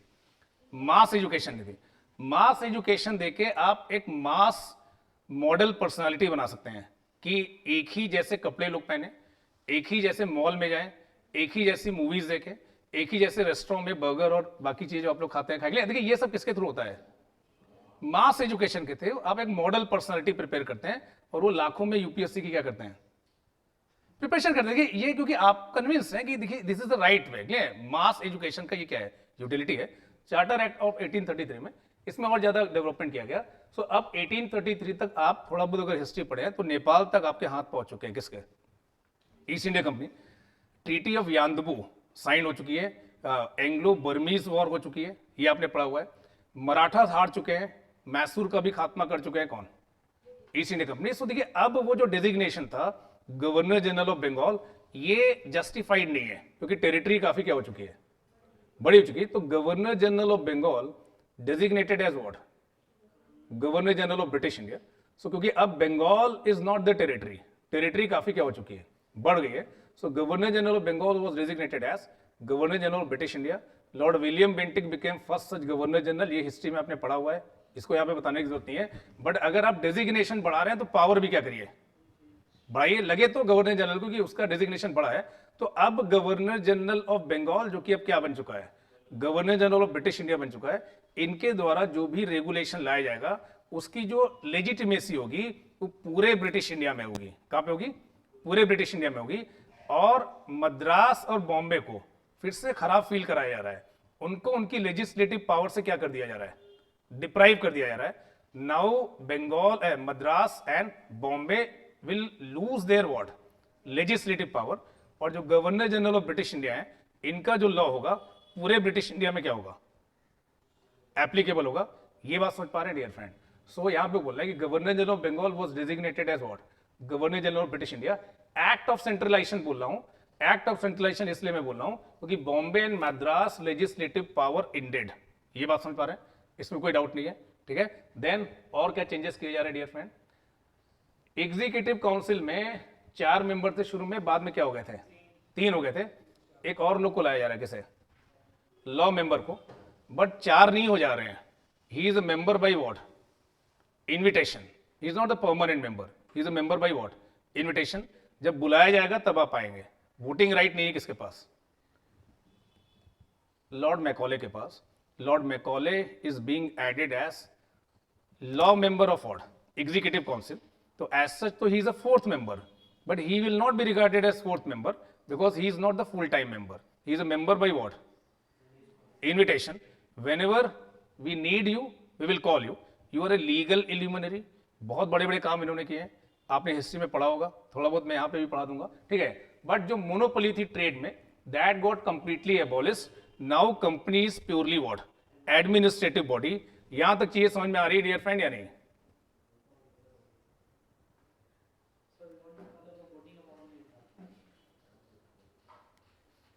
यहां तक समझ पा रहे हैं? वरना यहां तक कोई डाउट? हाँ पूछिए, क्या पूछे? वोटिंग राइट नहीं है। यहां तक किसी को कोई डाउट नहीं डियर फ्रेंड? प्लीज से यस नो, जो भी लग रहा है। कुछ और बोलना चाहते हैं वो भी बोल सकते हैं। हाँ ठीक है, यहां तक समझ में आ रहा है, ठीक है, आएगा समझ में। यहां तक कोई डाउट नहीं डियर फ्रेंड? यहां तक समझ में आ रहा है? लेजिस्लेटिव असेंबली की तो मैंने कहीं बात ही नहीं की अभी तक। हाँ वो एग्जीक्यूटिव काउंसिल है। एग्जीक्यूटिव काउंसिल, एग्जीक्यूटिव, बार बार बोल रहा हूं एग्जीक्यूटिव। लेजिस्लेचर की अभी तक कोई बात नहीं की है। एग्जीक्यूटिव ही दोनों काम कर रहे हैं, एग्जीक्यूटिव फंक्शंस भी और लेजिस्लेटिव फंक्शन भी। और आप द्वारा बनाए हुए जो कानून है उन्हें रेगुलेशन बोला जा रहा है, लॉ या इनैक्टमेंट नहीं बोला जा रहा है। ये बात समझ पा रही है? यहां तो कोई डाउट नहीं है। तो अभी तक पूरी बात किस पे हो रही है? एग्जीक्यूटिव काउंसिल पे। आएगी आगे क्या? लेजिस्लेटिव काउंसिल 1853 में। कब आएगा? 1853 में। तो देखिए आपने डाउट पूछा है तो अब आपको देखिए याद रहेगा हमेशा, क्लियर कि एग्जीक्यूटिव और लेजिस्लेटिव फंक्शन सेग्रीगेट हुए पहली बार कब? 1853 में। ये समझ रहे हैं? यहां पे fourth member was added, law member, that is lord Macaulay. और लॉर्ड मैकॉले ने बहुत बड़े बड़े काम किए हैं डियर फ्रेंड। सो पहली बार law commission was establish in 1834। और ये जो लॉ कमीशन है इनकी रिकमेंडेशन पे 1861 में बहुत सारे नए नए कानून आए, आईपीसी आया, सीआरपीसी आया। तब तक डेथ हो चुकी है किसकी? लॉर्ड मैकॉले की। But he was the brain, he was such luminary जिन्होंने उनको फ्रेम करने में मेजर क्या किया? कॉन्ट्रीब्यूट किया। एजुकेशन में काफी बड़ा नाम है किसका? लॉर्ड मैकॉले का। हिस्ट्री में आप लोगों ने पढ़ा है। तो देखिए पहली बार Lord Macaulay is giving this idea कि ओपन कॉम्पिटिटिव एग्जामिनेशन होना चाहिए किसमें? ब्रिटिश ईस्ट इंडिया कंपनी की जो हायर सिविलियन पोस्ट हैं उनके लिए मेरिट को इंट्रोड्यूस किया जाना चाहिए। इसके पहले किस पे होता था? अगर अभी आप मेरिट इंट्रोड्यूस करने वाले हैं, पैट्रोनेज पे। किस पे होता था? पैट्रोनेज पे। कि जो कोर्ट ऑफ डायरेक्टर है 24 मेंबर्स, इनके जानने वाले, इनकी रिकमेंडेशंस पे क्या होता था? अपॉइंटमेंट होता था। अच्छे लोग का ही अपॉइंटमेंट होता था जो अच्छी जगहों से पढ़ के आते थे, but they were not the best. वो क्या नहीं थे? बेस्ट नहीं थे। तो इनको लग रहा था कि जो पैट्रोनेज सिस्टम चल रहा है कोर्ट ऑफ डायरेक्टर का, ब्रिटिश पार्लियामेंट को भी लग रहा है, उसकी वजह से मेरिट कहीं ना कहीं क्या हो रही है? कॉम्प्रोमाइज हो रही है। मेरिट के बेसिस पे ओपन कॉम्पिटिटिव एग्जामिनेशन होना चाहिए, इंडियंस भी उसमें क्या होने चाहिए? पार्टिसिपेट करने चाहिए। और उसके बेसिस पे ब्रिटिश जो ईस्ट इंडिया कंपनी है उसकी जो हायर सिविलियन पोस्ट है उसमें ऑफिशियल्स आने चाहिए। कोर्ट ऑफ डायरेक्टर इसका क्या कर रहे हैं? अपोज कर रहे हैं। सो कोर्ट ऑफ डायरेक्टर इसको अपोज कर रहे हैं। यहाँ पे देखिए मैंने मेंशन किया है कि ये जो मेरिट का कॉन्सेप्ट है इसे अपोज कर रहे हैं कौन? Court of director. और इस वजह से ये 1833 में नहीं आ पाएगा। हालांकि मोस्ट ऑफ द बुक्स में मेंशन है कि पहली बार इसे क्या कर दिया गया है? इंट्रोड्यूस कर दिया गया है। ये इंट्रोड्यूस रियलिटी में होगा कब? 1853 में, when S N. Tagore will become what? First Indian to enter into what? Civil services. ये बात याद रहेगी, ये नहीं भूलेंगे। देन नेक्स्ट मैं बोल रहा हूं कि अब जो टेरिटरीज हैं they should be govern in the name of what? Crown. और पहली बार बात की जा रही है लॉ मेकिंग और एग्जीक्यूटिव फंक्शन को क्या किया जाए? अलग अलग किया जाए। So in principle they are accepting this thing that executive function and legislative function should get what? Segregated. और इन्हीं की रिकमेंडेशन पर आगे जाके क्या होगा? एक सेपरेट लेजिस्लेटिव बॉडी आएगी 1853 में, that I will explain you people. Then I am saying कि now onwards such laws will be known as act. इनको आपसे क्या बोला जाएगा? एक्ट बोला जाएगा। जो अभी तक क्या बोले जाते थे? रेगुलेशंस बोले जाते थे। These are certain small details you should not go into. मतलब ये याद करने की जरूरत नहीं है, बस कुछ इंपॉर्टेंट एस्पेक्ट है। First aspect I discuss with you people that governor general of Bengal was designated as what? Governor general of British India. Madras and Bombay were deprived of what? Legislative power. Lord Macaulay का आना, law commission का बनना, then legislative और executive functions का अलग किया जाना, ये कुछ इंपॉर्टेंट बातें हैं। कॉम्पिटिटिव एग्जामिनेशन की बात का किया जाना, इंप्लीमेंट कब होगा? 1853 में। सो 1853 का जो चार्टर एक्ट है dear friend, that is in continuation of what? That is in continuation of previous act. And what was the previous act? Charter act of what? 1833। जो बातें वहां पे कही गई हैं उन्हें इंप्लीमेंट किया जाएगा कहां पे? 1853 में। पहली बात लेजिस्लेटिव फंक्शन और एग्जीक्यूटिव फंक्शंस को क्या किया जाए? अलग किया जाए। So executive council headed by hmm? कौन कौन है इसमें? 3 member plus what? 1 law member. पहली बार कब आई थी एग्जीक्यूटिव काउंसिल? 1773 में। मेंबर रिड्यूस किए गए थे 84 में। लॉ मेंबर ऐड किया गया 1833 में।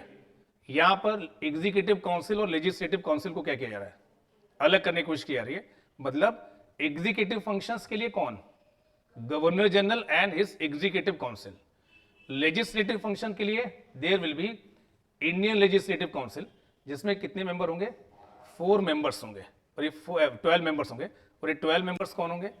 4 member of governor general and his executive council, governor general plus 3, then 4 others will be commander in chief, then some judges of what? Highest court of what? Britain, then 4 members will come from 4 presidencies. अब तक 4 presidencies हो चुकी हैं, Bengal, Madras, Bombay and Agra. क्या हो चुका है? आगरा। एक नई प्रेसिडेंसी आ चुकी है। इन प्रेसिडेंसी से एक एक लोग नॉमिनेट होके कहां जाएंगे? और यहां पे 12 लोग की क्या बनेगी? काउंसिल बनेगी। For what purpose? Legislative functions. ये यहां पे कोई इलेक्शन नहीं हो रहा है, नॉमिनेशन के थ्रू वो 4 मेंबर जो इसके हैं वो भी बैठ रहे हैं, plus commander in chief, plus जजेस, प्लस 4 मेंबर आ रहे हैं कहां से? 4 प्रेसिडेंसी से। इसको लोकल रिप्रेजेंटेशन बोला जा रहा है। क्या बोला जा रहा है? Local representation. लोकल रिप्रेजेंटेशन क्यों? क्योंकि 4 प्रेसिडेंसी से 4 लोगों को नॉमिनेट किया जा रहा है कहां पे? इस लेजिस्लेटिव काउंसिल में। This thing you people are able to understand और नॉट? नहीं, इंडियन में बोल ही नहीं रहा हूं। 4 मेंबर कुछ भी हो सकते हैं, यूरोपियंस भी हो सकते हैं और क्या भी हो सकते हैं। बस मैं बोल रहा हूं कि इन 4 प्रेसिडेंसी से आएंगे, ठीक है। ये ब्रिटिश गवर्नमेंट सर्विस के भी क्या हो सकते हैं, ये भी मैं नहीं बोल रहा हूं। मैं बस बोल रहा हूं कि इन 4 प्रेसिडेंसी से आएंगे। They are not mentioning it that they will be Indian, ठीक है। जब इंडियन होंगे तो आई विल मेंशन। तो बस आपको समझना है कि लोकल लेवल को रिप्रेजेंटेशन मिल रहा है कहां पर? लेजिस्लेटिव मैटर में। You should not think in this manner कि इंडियन को रिप्रेजेंटेशन मिल रहा है कहां पर? लेजिस्लेटिव काउंसिल में। दो अलग अलग बातें हैं। ये सब करें, आप पूछिए।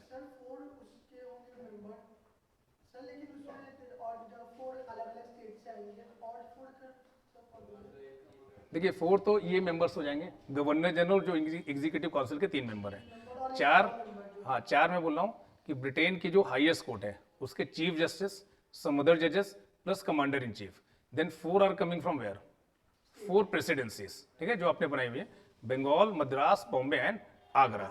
यहां तक समझ पा रहे हैं डियर फ्रेंड? यहां तक कोई डाउट? हाँ आ रहा हूं, सॉल्व पूछते रहिए, कोई दिक्कत नहीं।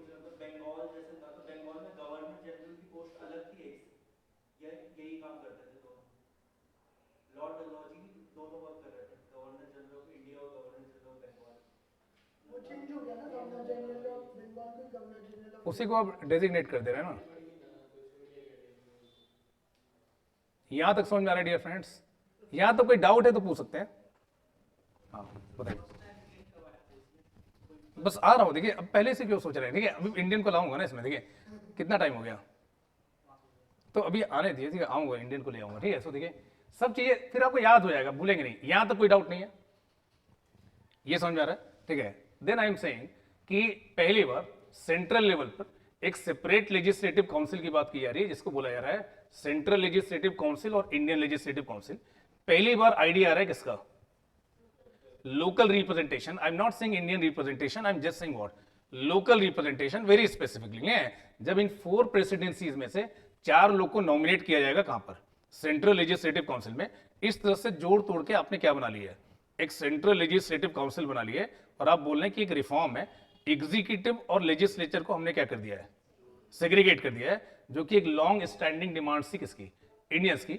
ये हो रहा है चार्टर एक्ट ऑफ 1853 के थ्रू। और पहली बार जो कॉम्पिटिटिव एग्जामिनेशन की बात की गई थी उसे फाइनली मैटेरियलाइज किया जा रहा है। S N. Tagore became what? First Indian to enter into what? This civil services. Standard civil services के वही है कि ग्रीक इंग्लिश आपको आनी चाहिए, और ग्रीक इंग्लिश आने के लिए मिनिमम आपको 6, 7, 8 साल रहना पड़ेगा कहां पे? इंग्लैंड में। सिंपल इंग्लिश नहीं है। उन कंडीशंस में, उन डिफिकल्ट कंडीशन में SN. Tagore cracked what? This particular examination. Upper as 22 साल है, बाद में से रिड्यूस करके 21 और 19 साल कर दिया जाएगा, आगे जाके हम डिस्कस करेंगे। बट उस कंडीशन में भी इन्होंने क्या किया था? क्रैक किया था। और बोले कि फुल टाइम लॉ मेंबर, जो लॉ मेंबर अभी तक क्या था? बाई इन्विटेशन था, उसे क्या कर दिया जा रहा है? परमानेंट कर दिया जा रहा है। कोर्ट ऑफ डायरेक्टर को बोला जा रहा है कि आप अपने एडमिनिस्ट्रेटिव कन्वीनियंस के लिए, सिंस टेरिटरी आपकी क्या हो रही है? बढ़ रही है, बेटर एडमिनिस्ट्रेशन के लिए आप नए प्रोविंसेस भी क्या कर सकते हैं? क्रिएट कर सकते हैं, बना सकते हैं। ये बात समझ पा रहे हैं? यहां तक कोई डाउट नहीं है। Then after 1853 dear friend, we will bring what? Act of 1858। और ये जो एक्ट ऑफ 1858 है, ये किसी बैकग्राउंड में आ रहा है। इसके जस्ट पहले अभी क्या हुआ है? रिवॉल्ट ऑफ 1857 हुआ है, जिसको first Indian national war of independence भी बोलते हैं। बहुत सारे लोग जिन्होंने इसमें पार्टिसिपेट किया था, उन्हें कंपनी ने ब्रूटली सप्रेस करने की क्या की? कोशिश की, डराया गया, गांव के गांव क्या किए? जला दिए। बहुत सारे जमींदार्स उन्हें पनिश किया गया, लोगों को ओपनली हैंग किया गया, तो लोगों में एक डर था और उस डर को दूर करने के लिए एक्ट ऑफ गुड गवर्नेंस लाया जा रहा है, या इसी को क्वीन विक्टोरिया प्रोक्लेमेशन बोल रहे हैं। क्या बोल रहे हैं? Queen Victoria proclamation. और इसके थ्रू आप बोल रहे हैं कि जो भी गलत हुआ उसके लिए रिस्पॉन्सिबल कौन था? ईस्ट इंडिया कंपनी थी। So what ever wrong happened उसकी रिस्पॉन्सिबिलिटी फिक्स की जा रही है किस पे? ईस्ट इंडिया कंपनी पे। और बोला जा रहा है कि नो डाउट अब आप लोग को परेशान होने की जरूरत नहीं है, अब आपको गवर्न करने वाले हैं कौन? British crown. So the kind of the justice, the kind of the goodness, the kind of the good thing that she is known for delivering for her own citizen, similar things will be delivered to whom? Indian citizens. So that's why it is known as act of what? Good government और queen Victoria proclamation. इसके through बोला जा रहा है कि board of control को जानते हैं कौन है? उसमें सेक्रेटरी ऑफ स्टेट है, चांसलर ऑफ एक्सचेकर है, प्लस 4 और मेंबर हैं। उन्हें क्या किया जा रहा है? खत्म कर दिया जा रहा है। और कोर्ट ऑफ डायरेक्टर को बुलाया रहा है कि ये सबसे नोटोरियस लोग हैं, केवल प्रॉफिट के लिए काम कर रहे थे, इनको भी क्या करते हैं? हटा देते हैं। तो board of control, court of director, board of control political matters देख रहे थे, court of director commercial matters देख रहे थे। इस पूरे अरेंजमेंट को क्या किया जा रहा है? हटाकर एक नया अरेंजमेंट लाया जा रहा है, secretary of state for India along with what? 15 members advisory body. एक नया इंस्टीट्यूशन लाया जा रहा है, ये इंडियन मैटर्स को सुपरवाइज करने वाले हैं। All Indian matters will be supervise by home? Secretary of state and his advisory body. ऐसा स्ट्रक्चर लाया जा रहा है डियर फ्रेंड। और इस बात को समझने की कोशिश करिए कि power from east India company got shifted to home? British crown. अब ब्रिटिश क्राउन कंट्रोल करेंगे और क्या करेंगे? सुपरवाइज करेंगे। Everything that will happen in India will be controlled and supervise by home? British crown. याद रख पा रहे हैं? और अब यहां पे समझने की कोशिश करेगा कि जो गवर्नर जनरल ऑफ इंडिया जिसको आप बोलते थे, अब उन्हें 2 हैट पहनाई जा रही है। एक ही पर्सन है बट 2 हैट पहनेंगे। जब प्रिंसली स्टेट्स के साथ बोलेंगे तो हैट पहनेंगे किसकी? वायसरॉय की। जब एज ए एडमिनिस्ट्रेटिव हेड काम करेंगे तो he will be known as governor general of India. So governor general of India will be designated as viceroy and governor general of India. Clear? So viceroy while interacting with whom? Princely states. Governor General while acting as what? Highest administrative official in India. ये बात समझ पा रहे हैं?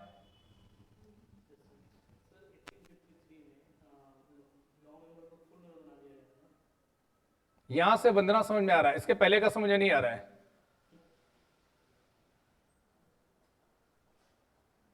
यहां ठीक है, जो नहीं समझ में आ रहा है उसके लिए आप अलग से भी पूछ सकते हैं। हाँ बोले क्या? मुझे फुल टाइम मेंबर बना दिया गया। हाँ फुल टाइम मेंबर मतलब आपके पास सारे राइट्स हैं। ठीक है, यहां तक कोई डाउट नहीं है, यहां तक समझ पे आ रहा है? देन देखिए इस बात को समझने की कोशिश करिएगा। तो प्रिंसेस और जो जमींदार थे उन्हें एश्योरेंस दिया गया कि आपके साथ कुछ गलत नहीं किया जाएगा। उनको एक फियर था कि हमने पार्टिसिपेट किया था किसमें? रिवॉल्ट ऑफ 1857 में। हमारी रियासतों को ले लिया गया था, जमींदारी को क्या किया गया था? ले लिया गया था। सो दे वर एश्योर्ड कि जमींदारी आपको क्या हो जाएगी? वापस मिल जाएगी। जो आपकी टेरिटरीज डॉक्ट्रिन ऑफ लैप्स के थ्रू ली गई उन्हें वापस कर दिया जाएगा। डॉक्ट्रिन ऑफ लैप्स को भी क्या किया गया है? विड्रॉ कर दिया गया है। तो हर वो सेक्शन जो कल तक कोऑपरेटिव था किसे? ब्रिटिशर्स को, उन्हें एक एश्योरेंस देने की कोशिश की जा रही है कि अगर आप ब्रिटिश क्वीन की सुजरैनिटी को रेस्पेक्ट करेंगे तो हम आपकी ऑटोनॉमी की क्या करेंगे? रेस्पेक्ट करेंगे। ठीक है, यहां तक ये बात समझ पा रहे हैं? देन जो रिलीजियस सेंसिटिविटी का मामला था कि कहीं ना कहीं क्रिश्चियनिटी को क्या किया जा रहा है? प्रमोट किया जा रहा है। हिंदुइज्म और इस्लाम के साथ गलत खेला जा रहा है। आर्मी में डिस्क्रिमिनेशन हो रहा है। ग्रीस कार्ट्रिजेस की बात थी, बहुत सारी बातें थी कि कहीं ना कहीं एक क्रिश्चियन एजेंडा के साथ काम कर रहे हैं कौन? East India company. मिशनरीज को फुल फ्रीडम देकर रखा है। तो बोल रहे हैं कि हम रिलीजियस मैटर में क्या नहीं करेंगे? इंटरफेयर नहीं करेंगे। और रिलीजियस सेंसिटिविटीज को टेक केयर किया जाएगा। आर्म फोर्सेज में अगर कोई बियर्ड रखना चाहता है तो उसे अलाउ किया जाएगा। तिलक लगाना चाहते हैं तो आपको अलाउ किया जाएगा। So we will take care of what? Your religious sensitivities. Religious basis पे कोई जो डिस्क्रिमिनेशन की बात थी उसे हटाया जाएगा। ऐसी बातें बोली जा रही हैं। ये बात समझ पा रहे हैं? देन नेक्स्ट आपके साथ डिस्कस करते हैं जो काउंसिल एक्ट हैं उनके बारे में। ठीक है, सो देखिए 3 काउंसिल एक्ट्स आपके साथ डिस्कस करेंगे, 1861, 1892 एंड 1909। ये 3 काउंसिल एक्ट्स आपके साथ डिस्कस करेंगे। And why I am referring them as a council act? Because इनका जो मेजर फोकस है वो किस पे है? Their major focus is on reforms in executive council as well as all legislative council. इन पर रिफॉर्म करने के लिए हाउ टू रिमेंबर देम। देखिए रिमेंबर की जरूरत नहीं है मनु, मतलब समझने की कोशिश तो करिए, ठीक है, तो समझने की कोशिश करिए, याद होगा। ऐसा कुछ फॉर्मूला नहीं है मेरे पास कि मैं आपको बोलूं कि मेमोरी प्लस एक कैप्सूल है खाने से हो जाएगा, नहीं ऐसा देखिए, मतलब ऐसा कुछ। ये जो पीपीटीज मैंने बनाई है ये बहुत दिमाग लगा के बनाया है, ये सोच के कि आपको याद करने में क्या होगा, इजी होगा। तो आपकी कन्वीनियंस के लिए जितने भी काउंसिल एक्ट्स हैं उनको एक ही स्लाइड में मैंने कवर किया है। गवर्नमेंट ऑफ इंडिया एक्ट को एक ही स्लाइड में कवर किया है। एक क्राइटेरिया दिया है कि कैसे प्री 1858 एक्ट है, पोस्ट 1858 एक्ट। तो ये सब इसीलिए कि आप लोग क्या कर पाए, मतलब याद कर पाए, मतलब जो याद करने वाली बात है। यस, तो देखिए याद आप तब कर पाते हैं जब कुछ क्यूज आप उसके साथ स्टैब्लिश कर पाते हैं। और इस वजह से मैं बार बार वो चीजें आपको बता रहा हूं कि याद करने में क्या हो, आसानी हो। और याद तो देखिए करना ही है, बट ऐसा कुछ क्लियर कट मेरे पास नहीं है कि मैं बता दूं कि इससे क्या हो जाएगा, याद हो जाएगा।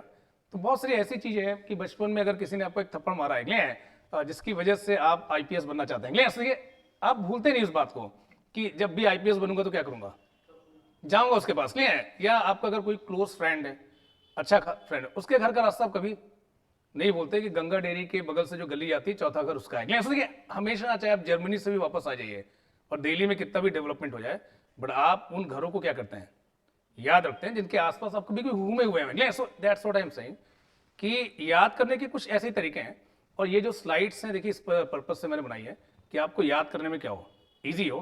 तो देखिए 1861, 1892 और 1909 इनको एक ही स्लाइड में मैंने कवर करने की क्या की है, कोशिश की है और बताने की कोशिश की है कि क्या हो रहा है एक्चुअली इन सब में, ठीक है। तो यहां पे जो फोकस है किस पे है, एग्जीक्यूटिव काउंसिल, लेजिस्लेटिव काउंसिल, उनकी पावर्स कैसे बढ़ रही है, इसको बताने के लिए 4 वर्टिकल मैंने यूज किया है। पहला सेंट्रल लेजिस्लेटिव काउंसिल, जिसको आप इंडियन लेजिस्लेटिव काउंसिल बोल रहे हैं। सेंट्रल लेवल पे आपके पास क्या है, एक एग्जीक्यूटिव काउंसिल है। प्रोविंशियल लेवल पे भी आपके पास क्या होने वाली है, लेजिस्लेटिव काउंसिल। और इनकी पावर्स कैसे बढ़ रही है with regard to what, budget, जो आपके बुक में मेंशन है। ये 4 वर्टिकल मैंने रखे हैं और इन 4 वर्टिकल के रेस्पेक्ट में तीनों को एक साथ आपको क्या करूंगा, एक्सप्लेन करूंगा। अभी तक वायसरॉय की जो एग्जीक्यूटिव काउंसिल थी उसमें कितने मेंबर थे, 4th मेंबर आ चुका है, ठीक है। अब जो सेंट्रल लेवल पे लेजिस्लेटिव काउंसिल थी उसमें कितने मेंबर थे, 12। तो याद हो रहा है, देखिए ऐसा नहीं कि मतलब याद नहीं हो रहा है, पहले भी आप लोगों ने थोड़ा बहुत पढ़ा हुआ है, टैलेंटेड लोग हैं आप लोग। तो देखिए यहां पे देखिए समझने की कोशिश करिए कि अब वायसरॉय क्या कर सकते हैं, 6 से 12 उस जो लेजिस्लेटिव काउंसिल है जिसमें कितने मेंबर थे, 12 मेंबर थे, he can add more members. How many members, 6 to 12. He may add 7, he may add 8, 9, 10, 11, any number between what, 6 to 12. But suppose if he decide that he is going to add 8 members, half of them they should be non-officials. Half of them क्या होने चाहिए, non official होने चाहिए। Indian नहीं बोल रहा हूं, elected नहीं बोल रहा हूं, बस क्या बोल रहा हूं, नॉन ऑफिशियल। तो माइंड में आपके आएगा कि भैया नॉन ऑफिशियल है कौन, ये है नॉन ऑफिशियल, वो है जो ब्रिटिश गवर्नमेंट सर्विसेज के क्या नहीं है, पार्ट नहीं है, ऑफिशियल नहीं है। They will be known as what, non official. ये बात समझ पा रहे हैं। तो सेंट्रल लेवल पर you can add more members, how many, anything between 6 to 12, any number that you are going to add, minimum half of them they should be what, non official. Viceroy ने decide किया, इसमें कौन है, Canning है, Lord Canning viceroy है, उन्होंने decide किया कि 6 नए मेंबर को क्या करेंगे, ऐड करेंगे। तो अगर 6 ऐड करने वाले हैं तो मिनिमम 3 क्या होने चाहिए, नॉन ऑफिशियल होने चाहिए। बट इन्होंने डिसाइड किया कि वो 3 इंडियन को ऐड करेंगे, क्या करेंगे, 3 इंडियन को। हालांकि ऐसा लिखा नहीं है एक्ट में, 3 non official he could have added, but he decided that those 3 non-officials, they are not part of British government job, at the same time they are not European, they are what, Indian। और ये 3 Indian है, Raja of Banaras, Raja of Patiala and sir Dinkar Rai. पहली बार add किए जा रहे हैं किसमें, लेजिस्लेटिव काउंसिल में। तो एक रिफॉर्मिस्ट एजेंडा दिखाने की कोशिश है किसकी, लॉर्ड केनिंग की, कि मेरे पास एक चॉइस था कि ये 3 नॉन ऑफिशियल में किसको ला सकता था, यूरोपियंस को भी ला सकता था, बट मैंने लाया है किसे, इंडियंस को। ये बात समझ पा रहे हैं। देन 1892 में आप नंबर ऑफ इंडियंस क्या करेंगे, इंक्रीज करेंगे, बट ऑफिशियल मेजोरिटी को क्या रखेंगे, रिटेन रखेंगे। मतलब उसके बाद भी इसमें ऑफिशियल्स का नंबर क्या होगा, ज्यादा होगा, नॉन ऑफिशियल्स माइनॉरिटी में होंगे। 1909 में नंबर ऑफ ऑफिशियल्स 60 हो जाएंगे, नंबर ऑफ मेंबर्स क्या हो जाएंगे, 60 हो जाएंगे, बट उसमें ऑफिशियल्स का नंबर क्या होगा, ज्यादा होगा, नॉन ऑफिशियल्स का नंबर क्या होगा, कम होगा। ये याद करने के लिए, ठीक है, क्या है आगे जाकर डिटेल में बताऊंगा, बट इस तरह से सेंट्रल लेजिस्लेटिव काउंसिल में क्या आ रहा है, चेंज आ रहा है। This thing you people are able to understand और नॉट, इसमें कोई डाउट नहीं। एग्जीक्यूटिव काउंसिल के लेवल पे क्या हो रहा है डियर फ्रेंड, पांचवें मेंबर को क्या किया जा रहा है, ऐड किया जा रहा है। फिफ्थ मेंबर वॉज एडेड, किस तरीके से, फाइनेंस मिनिस्टर की तरफ से क्या है आगे जाकर डिस्कस करेंगे, but fifth member was added in what, executive council. और 1909 में फर्स्ट इंडियन मेंबर को क्या किया जा रहा है, ऐड किया जा रहा है, एसपी सिन्हा, नाम सुना है आप लोगों ने, S P Sinha was added as what, first Indian member. ये कब हो रहा है, 1909 में। 3 इंडियंस को ऐड किया गया था लेजिस्लेटिव काउंसिल में, कब, और 3 इंडियन को ऐड किया जाएगा एग्जीक्यूटिव काउंसिल में 1919 में। ये याद रखिएगा, अगर एग्जाम में आता है तो 100% टाइम ऐसा होता है कि लोग गलत करके आते हैं, जो मेरा एक्सपीरियंस है कि 3 इंडियन को लेजिस्लेटिव काउंसिल में आप ला रहे हैं कब, 1861 में, और 3 इंडियन को आप लाएंगे किसमें, एग्जीक्यूटिव काउंसिल में, किसमें। याद करने की जरूरत नहीं डियर फ्रेंड, मैं बार बार बोल रहा हूं कि देखिए हर चीज को आपको ऐसा नहीं सोचना है कि याद नहीं हो रहा, याद नहीं हो रहा, कभी याद नहीं होगा। देखिए अगर हम यही सोचते रहेंगे कि आर्टिकल्स याद नहीं हो रहे हैं, लोकेशंस याद नहीं हो रही है, तो फिर कर क्या रहे हैं यहाँ पे। देखिए हमें समझना है कि हमें ये चीजें क्या करनी है, समझनी है, और चीजें जितना आप देखिए रिवाइज करेंगे, जितने क्यूज बनाएंगे, चीजें क्या होंगी, याद होगी, और आप ही लोग को याद करना है, ठीक है। अगर कोई और एक शॉर्टकट होता कि ऐसा करने से याद हो जाएगा, तो मैं बोलता कि ओम नमः शिवाय, ओम नमः शिवाय बोलिए, 8 मिनट तक चीजें क्या होंगी, नहीं होने वाला है। आप जितना सिस्टमेटिकली अनफोल्डिंग ऑफ इवेंट को समझेंगे कि ज्योग्राफी है, कैसे अनफोल्डिंग हो रही है चीजों की, उतना आप चीजों को क्या कर पाएंगे, समझ पाएंगे, याद कर पाएंगे और लिख पाएंगे। ये बात समझ पा रहे हैं डियर फ्रेंड, यहां तक चीजें समझ में आ रही है। Then further I am saying, इसलिए यहां तक चीजें क्लियर है, यहां तो कोई डाउट नहीं है। Legislative council at provincial level, ये आपके साथ डिस्कस करते हैं। और पहली बार 1861 में 3 लेजिस्लेटिव काउंसिल्स बनाई गई हैं प्रोविंशियल लेवल पे, कब, 1861 में। कहां कहां, Bengal, north west frontier province, और कहां पर, ये याद रहेगा। देन बोले कि नंबर ऑफ इंडियंस इसमें इंक्रीज किया गया 1892 में, बट ऑफिशियल मेजोरिटी को क्या रखा गया, रिटेन रखा गया। बट 1909 में नंबर ऑफ इंडियंस को इंक्रीज भी कर रहे हैं, और यहां पर नॉन ऑफिशियल्स की क्या हो जाएगी, मेजोरिटी हो जाएगी। ये आगे जाके मैं आपको बताऊंगा। बजट जो कौन लाते हैं, एग्जीक्यूटिव लाते हैं। उस बजट पर 1861 में कुछ नहीं बोला गया था। उस बजट पे जो एग्जीक्यूटिव ला रहे हैं 1892 में बोला जा रहा है कि लेजिस्लेटिव काउंसिल के जो मेंबर्स हैं बजट पर सवाल क्या कर सकते हैं, पूछ सकते हैं, क्वेश्चंस पूछ सकते हैं, बट सप्लीमेंट्री क्वेश्चन नहीं पूछ सकते, और कोई वोटिंग नहीं कर सकते। बट 1909 में इनकी पावर को बढ़ाया जा रहा है। देखिए लेजिस्लेचर का रोल है क्या, जो आप लोग पॉलिटी पढ़ते हैं, थोड़ा बहुत पॉलिटी आप लोगों ने पढ़ी, ये क्रैश कोर्स है।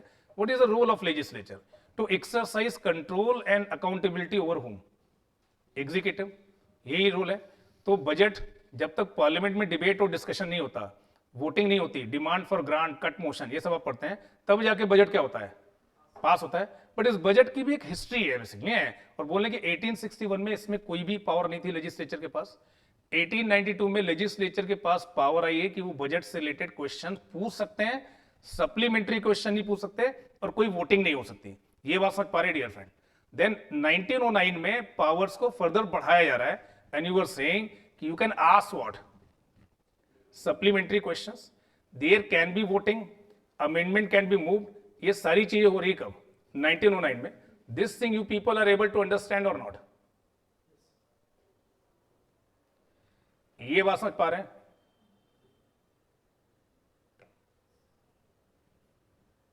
यहां तक समझ में आ रहा है डियर फ्रेंड्स, यस नो कुछ तो बोलिए। नीलेश, वंदना, भावना,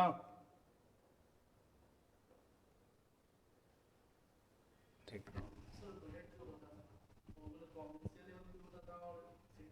वो आगे जाके अलग अलग करेंगे। आप क्या करेंगे, अलग अलग करेंगे, आगे जाके मैं बताऊंगा अलग अलग करेंगे। हाँ फर्स्ट टाइम कहाँ पे, फर्स्ट टाइम अब पहली बार बनाया जा रहा है कहाँ पे, बंगाल में, नॉर्थ वेस्ट फ्रंटियर प्रोविंस में, जहां जहां से देखिए डिमांड आ रही होगी, जिस तक चाहिए वैसे ब्रिटिशर्स करेंगे। तो अब ये तो ब्रिटिशर्स ही दिखा सकते हैं कि पहली बार यहाँ पे बनाया जा रहा है, आगे जाके बाकी जगहों पे भी क्या होगा, बनेगा बेसिकली। ठीक है, पीपीटी फिर आप लोगों को मैं दे दूंगा, फिर मैं क्या करूंगा, अच्छा बताइए। आप लोगों को मैं नोट्स दूंगा, ठीक है, पीडीएफ दूंगा, दूंगा मतलब जो आप चाहते हैं सारी चीज दूंगा, पीपीटी भी दे दूंगा। ठीक है, मेरे किसी काम का यही है कि आप लोगों को समझ में आए। ठीक है, सो अब इसी चीज को मैं डिटेल्स में बता जा रहा हूँ। ठीक है, legislative power of Madras and Bombay को रीस्टोर किया जा रहा है। क्या किया जा रहा है, रीस्टोर किया जा रहा है। कब ले लिया गया था,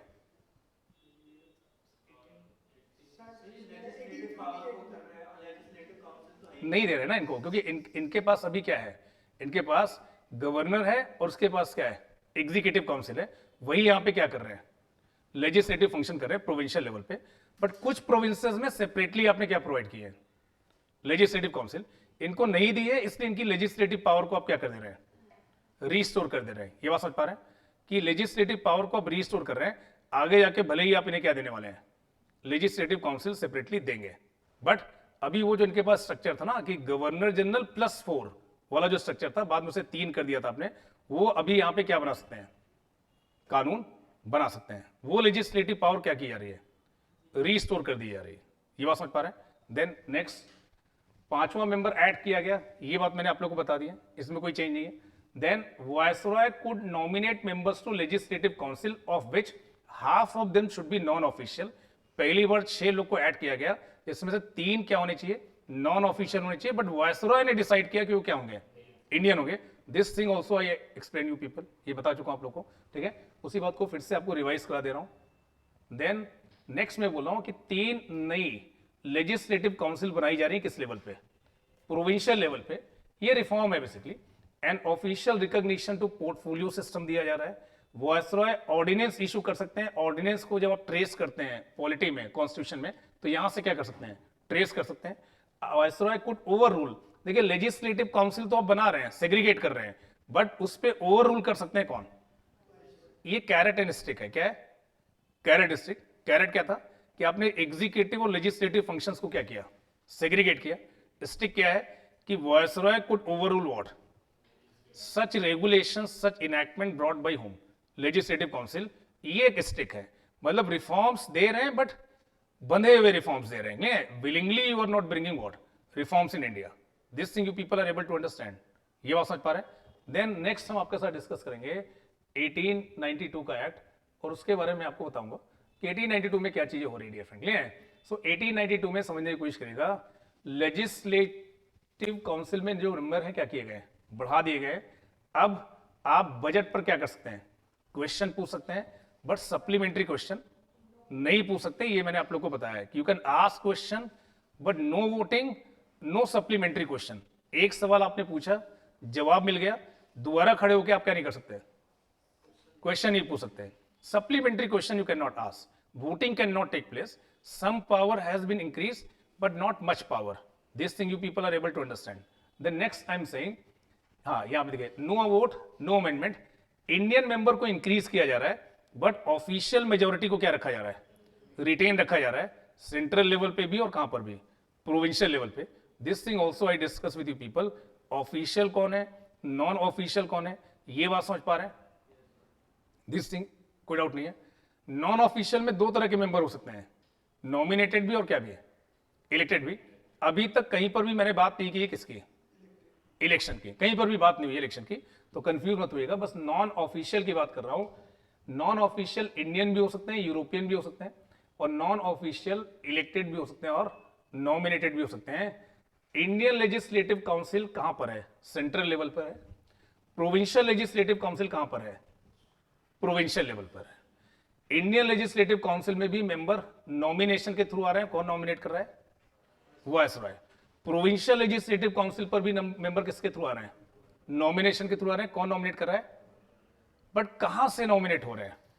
इंडियन लेजिस्लेटिव काउंसिल में जो मेंबर्स नॉमिनेट हो रहे हैं वो प्रोविंशियल काउंसिल से नॉमिनेट हो रहे हैं, या एक संस्था है बंगाल चैंबर ऑफ कॉमर्स, वहां से नॉमिनेट हो रहे हैं। ये बात समझ पा रहे हैं। सो नॉमिनेशन आ रहा है कहां से आ रहा है, या तो प्रोविंशियल काउंसिल से या बंगाल चैंबर ऑफ कॉमर्स से। तो प्रोविंशियल काउंसिल के मेंबर कहां से आ रहे हैं? प्रोविंशियल काउंसिल के मेंबर आ रहे हैं लोकल बॉडीज से, डिस्ट्रिक्ट बोर्ड से, म्युनिसिपल बॉडीज से, जमींदार्स के association, chambers association at the local level, वहां से लोगों का नाम आगे बढ़ाया जा रहा है और उन लोगों को गवर्नर क्या कर रहे हैं? नॉमिनेट कर रहे हैं। कहां पर नॉमिनेट कर रहे हैं? प्रोविंशियल लेजिस्लेटिव काउंसिल में। और प्रोविंशियल लेजिस्लेटिव काउंसिल से नॉमिनेशन भेजा जा रहा है किसे? वायसरॉय को। और उन लोगों को नॉमिनेट किया जा रहा है कहां पर? इंडियन लेजिस्लेटिव काउंसिल में।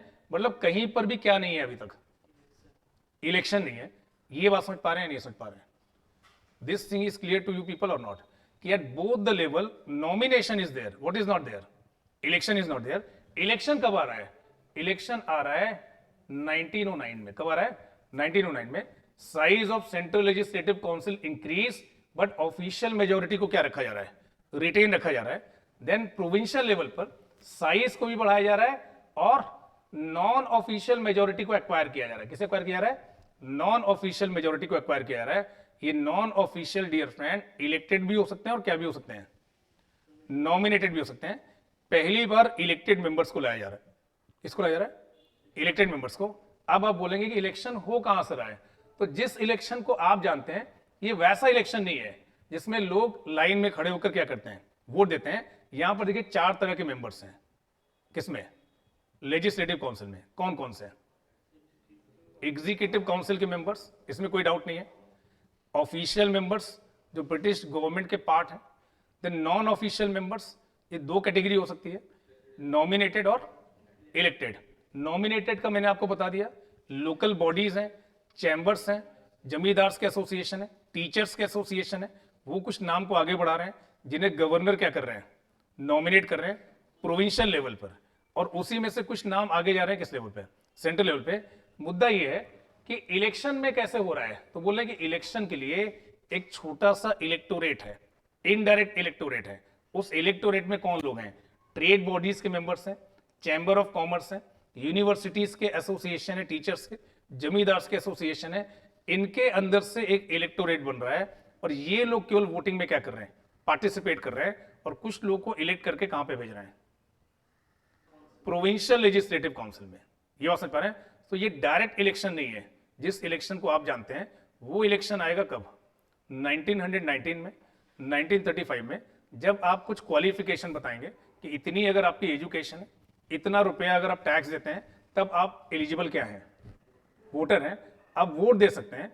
उन्हीं क्वालिफिकेशन को फर्दर रिड्यूस किया जाएगा और 1935 में टोटल पॉपुलेशन के 10% of people they will be eligible voter. यहां तक बातें समझ पा रहे हैं? देन नेक्स्ट आपको समझाना कोशिश करूंगा 1892 के बाद डियर फ्रेंड, हम आपको 1909 के बाद बताएंगे। देखिए बजटरी फ्रंट पे बताया जा रहा है। बजटरी फ्रंट पर जो फंक्शन है डेलिब्रेटिव उसे बढ़ा दिया जा रहा है। अब आप सप्लीमेंट्री क्वेश्चन भी क्या कर सकते हैं? पूछ सकते हैं, रिजोल्यूशंस ला सकते हैं, अमेंडमेंट्स मूव कर सकते हैं। मतलब लेजिस्लेटिव काउंसिल की पावर क्या हो रही है? बढ़ रही है। ये बात समझ पा रहे हैं? That is happening in when then individual budget item पर आप क्या कर सकते हैं? वोट कर सकते हैं। कंप्लीट बजट पर एज सच आप वोट नहीं कर सकते हैं, बट बजट के इंडिविजुअल आइटम पर आप क्या कर सकते हैं? वोट कर सकते हैं कि ये जो एलोकेशन आप कर रहे हैं इस पर्टिकुलर हेड पे, ये एक्सेप्टेबल नहीं है, इस पर क्या करा लीजिए? वोटिंग करा लिए। मतलब लेजिस्लेटिव काउंसिल का फंक्शन बढ़ रहा है, बट जो टोटल बजट है ये अभी भी रीच से बाहर है। किसकी? लेजिस्लेचर की। अभी भी बस आप कुछ इंडिविजुअल आइटम पर क्या कर सकते हैं? वोटिंग कर सकते हैं। कंप्लीट बजट पर क्या नहीं हो सकता? वोटिंग नहीं हो सकता। ये बात समझ पा रहे हैं? That is happening when 1909। अब देखिए 1919, यहां पे देखिए ये सारी बातें मैंने बताई ही नहीं आपको। Association of one Indian member to executive council, S P Sinha, ये बता चुका हूं। सेपरेट इलेक्टोरेट फॉर मुस्लिम्स, देखिए ये हिस्ट्री के परस्पेक्टिव से ज्यादा रिलेवेंट है कि मुस्लिम्स के लिए सेपरेट इलेक्टोरेट पहली बार क्या किया जा रहा है? इंट्रोड्यूस किया जा रहा है। ऑल इंडिया मुस्लिम लीग की क्या रही है? डिमांड रही है। तो for the first time separate electorate for Indian Muslim was introduce. आगे जाके से और आप क्या करेंगे? एक्सटेंड करेंगे। 1919 और 1935 को डियर फ्रेंड एक ही स्लाइड में मैंने बताने की कोशिश की है। नहीं, सेपरेट इलेक्टोरेट तो देखिए सेपरेट इलेक्टोरेट है। कहीं पे भी मैंने प्रोविंशियल या सेंट्रल कुछ बोला? जहां पर भी इलेक्शन होगा, क्या होगा? इलेक्शन होगा। और वो इलेक्शन कहां पर था? प्रोविंशियल लेवल पे। वहां पे आपको चलेगा। जहां पे भी इलेक्शन होगा वहीं पे चलेगा। ठीक है? 1919 में, ठीक है, 1919 में क्या हो रहा है, ये कुछ वर्टिकल्स हैं डियर फ्रेंड, ये है कि लेजिस्लेटिव डोमेन में क्या चेंजेस हो रहे हैं, एक नई चीज इंट्रोड्यूस की जा रही है नोन एज व्हाट, डायरकी। बात करेंगे बाई कैमरलिज्म की, बात करेंगे सेपरेट इलेक्टोरेट की, फ्रेंचाइजी के फ्रंट पे क्या हो रहा है, कुछ नए इंस्टीट्यूशंस क्रिएट हो रहे हैं क्या, किसी चीज को क्रिएट या एबॉलिश किया जा रहा है, ये मैंने आपको बताने की कोशिश की है। तो 1919 में देखिए पहली बार सेंट्रल और प्रोविंशियल सब्जेक्ट्स को क्या किया जाएगा, सेग्रीगेट किया जाएगा कि ये सेंट्रल लेजिस्लेचर के सब्जेक्ट हैं, ये प्रोविंशियल लेजिस्लेचर के सब्जेक्ट हैं, इन पर आप लॉ बना सकते हैं, इस पे आप लॉ बना सकते हैं। और 1935 में बात की जाएगी किसकी, एक ऑल इंडिया फेडरेशन की, union list, state list, concurrent list, residuary power, इन सारी चीजों की बात होगी, बट ये मैटेरियलाइज नहीं हो पाएगा। क्या नहीं हो पाएगा, मैटेरियलाइज नहीं हो पाएगा, क्योंकि प्रिंसली स्टेट क्या करेंगे, मना कर देंगे कि हम ऐसे किसी ऑल इंडिया फेडरेशन का पार्ट नहीं बनने वाले हैं। सो बात की जाएगी बट क्या नहीं होगा, मैटेरियलाइज नहीं होगा। This thing you people are able to understand और not, that is happening at what level, legislative domain. Then diarchy की एक बात की जा रही है, डायरकी में क्या हो रहा है कि जो भी गवर्नेंस के जो सब्जेक्ट्स हैं उनको दो पार्ट में आप डिवाइड कर रहे हैं, certain part will be known as reserve subjects and certain parts will be known as what, transfer subject. Reserve subjects वो हैं जो रेवेन्यू से रिलेटेड है, जहां से पैसा आने वाला है, जो इंपॉर्टेंट फंक्शंस हैं वो गवर्नर जनरल और उनकी एग्जीक्यूटिव काउंसिल को दिया जा रहा है प्रोविंशियल लेवल पे। और जो ट्रांसफर सब्जेक्ट है वो दिए जा रहे हैं किसे, जो इलेक्टेड सीएम है और उनके council of minister along with governor, वो ट्रांसफर सब्जेक्ट हैं जिसमें एक्सपेंडिचर है, like sanitation, like hygiene, like education, जिसमें पैसा क्या करना है, खर्च करना है। ऐसे सब्जेक्ट दिए जा रहे हैं ट्रांसफर सब्जेक्ट में, जहां से पैसा आने वाला है वो सब्जेक्ट रखे जा रहे हैं किसमें, रिजर्व सब्जेक्ट में। So reserve subjects governor and his executive council, transfer subject elected officials, CM, his council of minister, then governor, उन्हें ट्रांसफर सब्जेक्ट दिया जा रहा है। इसी को आप एक तरह का डायरकी बोल रहे हैं, द्वैत तरीके का शासन बोल रहे हैं। सो ये एक चीज इंट्रोड्यूस की जा रही है कब, 1919 में। 1935 में इसी चीज को डियर फ्रेंड आप ला दे रहे हैं कहां पे, सेंट्रल लेवल पे। यहां से इसे कट किया जाएगा और यहां पे क्या किया जाएगा, पेस्ट कर दिया जाएगा। कहां पे, कट एंड पेस्ट समझते हैं आप लोग, नहीं है। सो डायरकी को हटा दिया जाएगा कहां से, प्रोविंशियल लेवल से, पेस्ट कर दिया जाएगा कहां पर, सेंट्रल लेवल पे। बाई कैमरलिज्म इंट्रोड्यूस किया जा रहा है कहां पर, सेंट्रल लेवल पे। कब, 1990। कॉपी करके पेस्ट कर दिया जाएगा कहां पर, प्रोविंशियल लेवल पे। तो यहां पे देखिए कट एंड पेस्ट हो रहा है, यहां पर क्या हो रहा है, कॉपी एंड पेस्ट हो रहा है, याद रहेगा आप लोगों को। सो यहां से डायरकी आपने हटा दी और यहां पे क्या कर दी, कब, 1935 में। और बाई कैमरलिज्म शुरू में आपने कब क्यों लाया था, सेंट्रल लेवल पे। उस बाई कैमरलिज्म को आप एक्सटेंड कर दे रहे हैं कहां पे, प्रोविंशियल लेवल पे 1935 में। ये बात समझ पा रहे हैं, इसमें कोई डाउट नहीं है। देन फर्दर मैं बोल रहा हूं कि जो सेपरेट इलेक्टोरेट है उसे और एक्सटेंड किया जा रहा है, डिवाइड एंड रूल की पॉलिसी को बढ़ा रहे हैं। सिख को, एंग्लो यूरोपियंस को, इंडियन क्रिश्चियंस को, इन्हें सेपरेट इलेक्टोरेट क्या किया जा रहा है, एक्सटेंड किया जा रहा है 1919 में। 1935 में डिप्रेस क्लासेस को, वुमेन को, लेबर क्लास को सेपरेट किया जाएगा, इलेक्टोरेट दिया जाएगा। सो देखिए इनको और एक्सटेंड किया जा रहा है कहां पर, 1935 में। ये बात समझ पा रहे हैं। सो ये कॉमन फीचर्स हैं किसके, 1919 और 1935 के, इन्हीं पर पूरा एक्ट बेस है। लिमिटेड फ्रेंचाइज राइट दिए जाएंगे, कुछ एजुकेशनल क्वालिफिकेशन, कुछ टैक्स क्वालिफिकेशन के बेसिस पे एक छोटे से सेक्शन को वोट देने का क्या मिलेगा, राइट मिलेगा। उसी को और रिड्यूस करके 10% जो टोटल पॉपुलेशन है इंडिया की, उसे वोट के लिए एलिजिबल बना दिया जाएगा कब, 1935 में।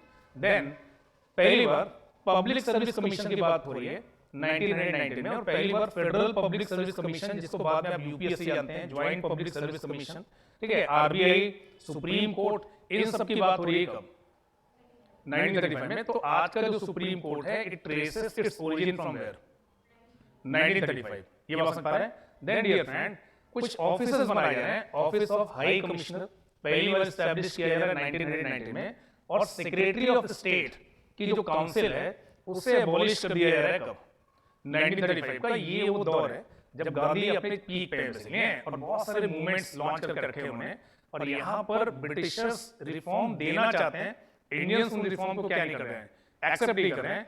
उस बैकग्राउंड में इन रिफॉर्म्स को लाया जा रहा है कब, 1935 में, इसमें डिवाइड एंड रूल को फर्दर बढ़ा है। At the same time they are saying कि they are bringing certain reforms for hmm Indians. ये बात समझ पा रहे हैं या नहीं? यहां तक कोई डाउट? तो आज की क्लास यहीं तक करेंगे। मैंने आपको 1935 तक की बात बताई। नेक्स्ट क्लास में I will start with features of what Indian constitution, then I will discuss making of what Indian constitution, कि किस तरह से इंडियन कॉन्स्टिट्यूशन बना, फीचर्स क्या हैं और प्रीएम्बल। ठीक है, थोड़ा सा फास्ट लेके चलेंगे। नेक्स्ट क्लास में इसी को स्टार्ट करेंगे। ठीक है, यहां तक कोई डाउट है तो बताइए। अब ये देखिए ऑफिस से आपको पता चल जाएगा this much you people understood और नॉट। यहां तक ये समझ रहे हैं? तो देखिए बस जोर ये रहेगा कि आपको चीजें समझ में आए, और बीच बीच में मैं क्वेश्चंस भी आपके लिए लेके आऊंगा जो हम क्लास में डिस्कस करेंगे। ऑनलाइन डियर फ्रेंड ये सारी चीजें समझ में आई आप लोग को या नहीं? Thing. Next class I will continue with you friends. All right. Thank you. 1935 में देखिए ऑल इंडिया फेडरेशन एप्लीकेबल नहीं हुआ। डिप्रेस क्लासेस के लिए जो सेपरेट इलेक्टोरेट था उसमें आपने कॉम्प्रोमाइज कर लिया गांधी जी के साथ। ठीक है, तो कुछ चीजें इसमें क्या नहीं हो पाई, इंप्लीमेंट नहीं हो पाई। आगे जाकर मैं इसको डिस्कस करूंगा आपके साथ। नोट्स एक बार ऑफिस से पूछ लीजिएगा। ठीक है, थैंक यू।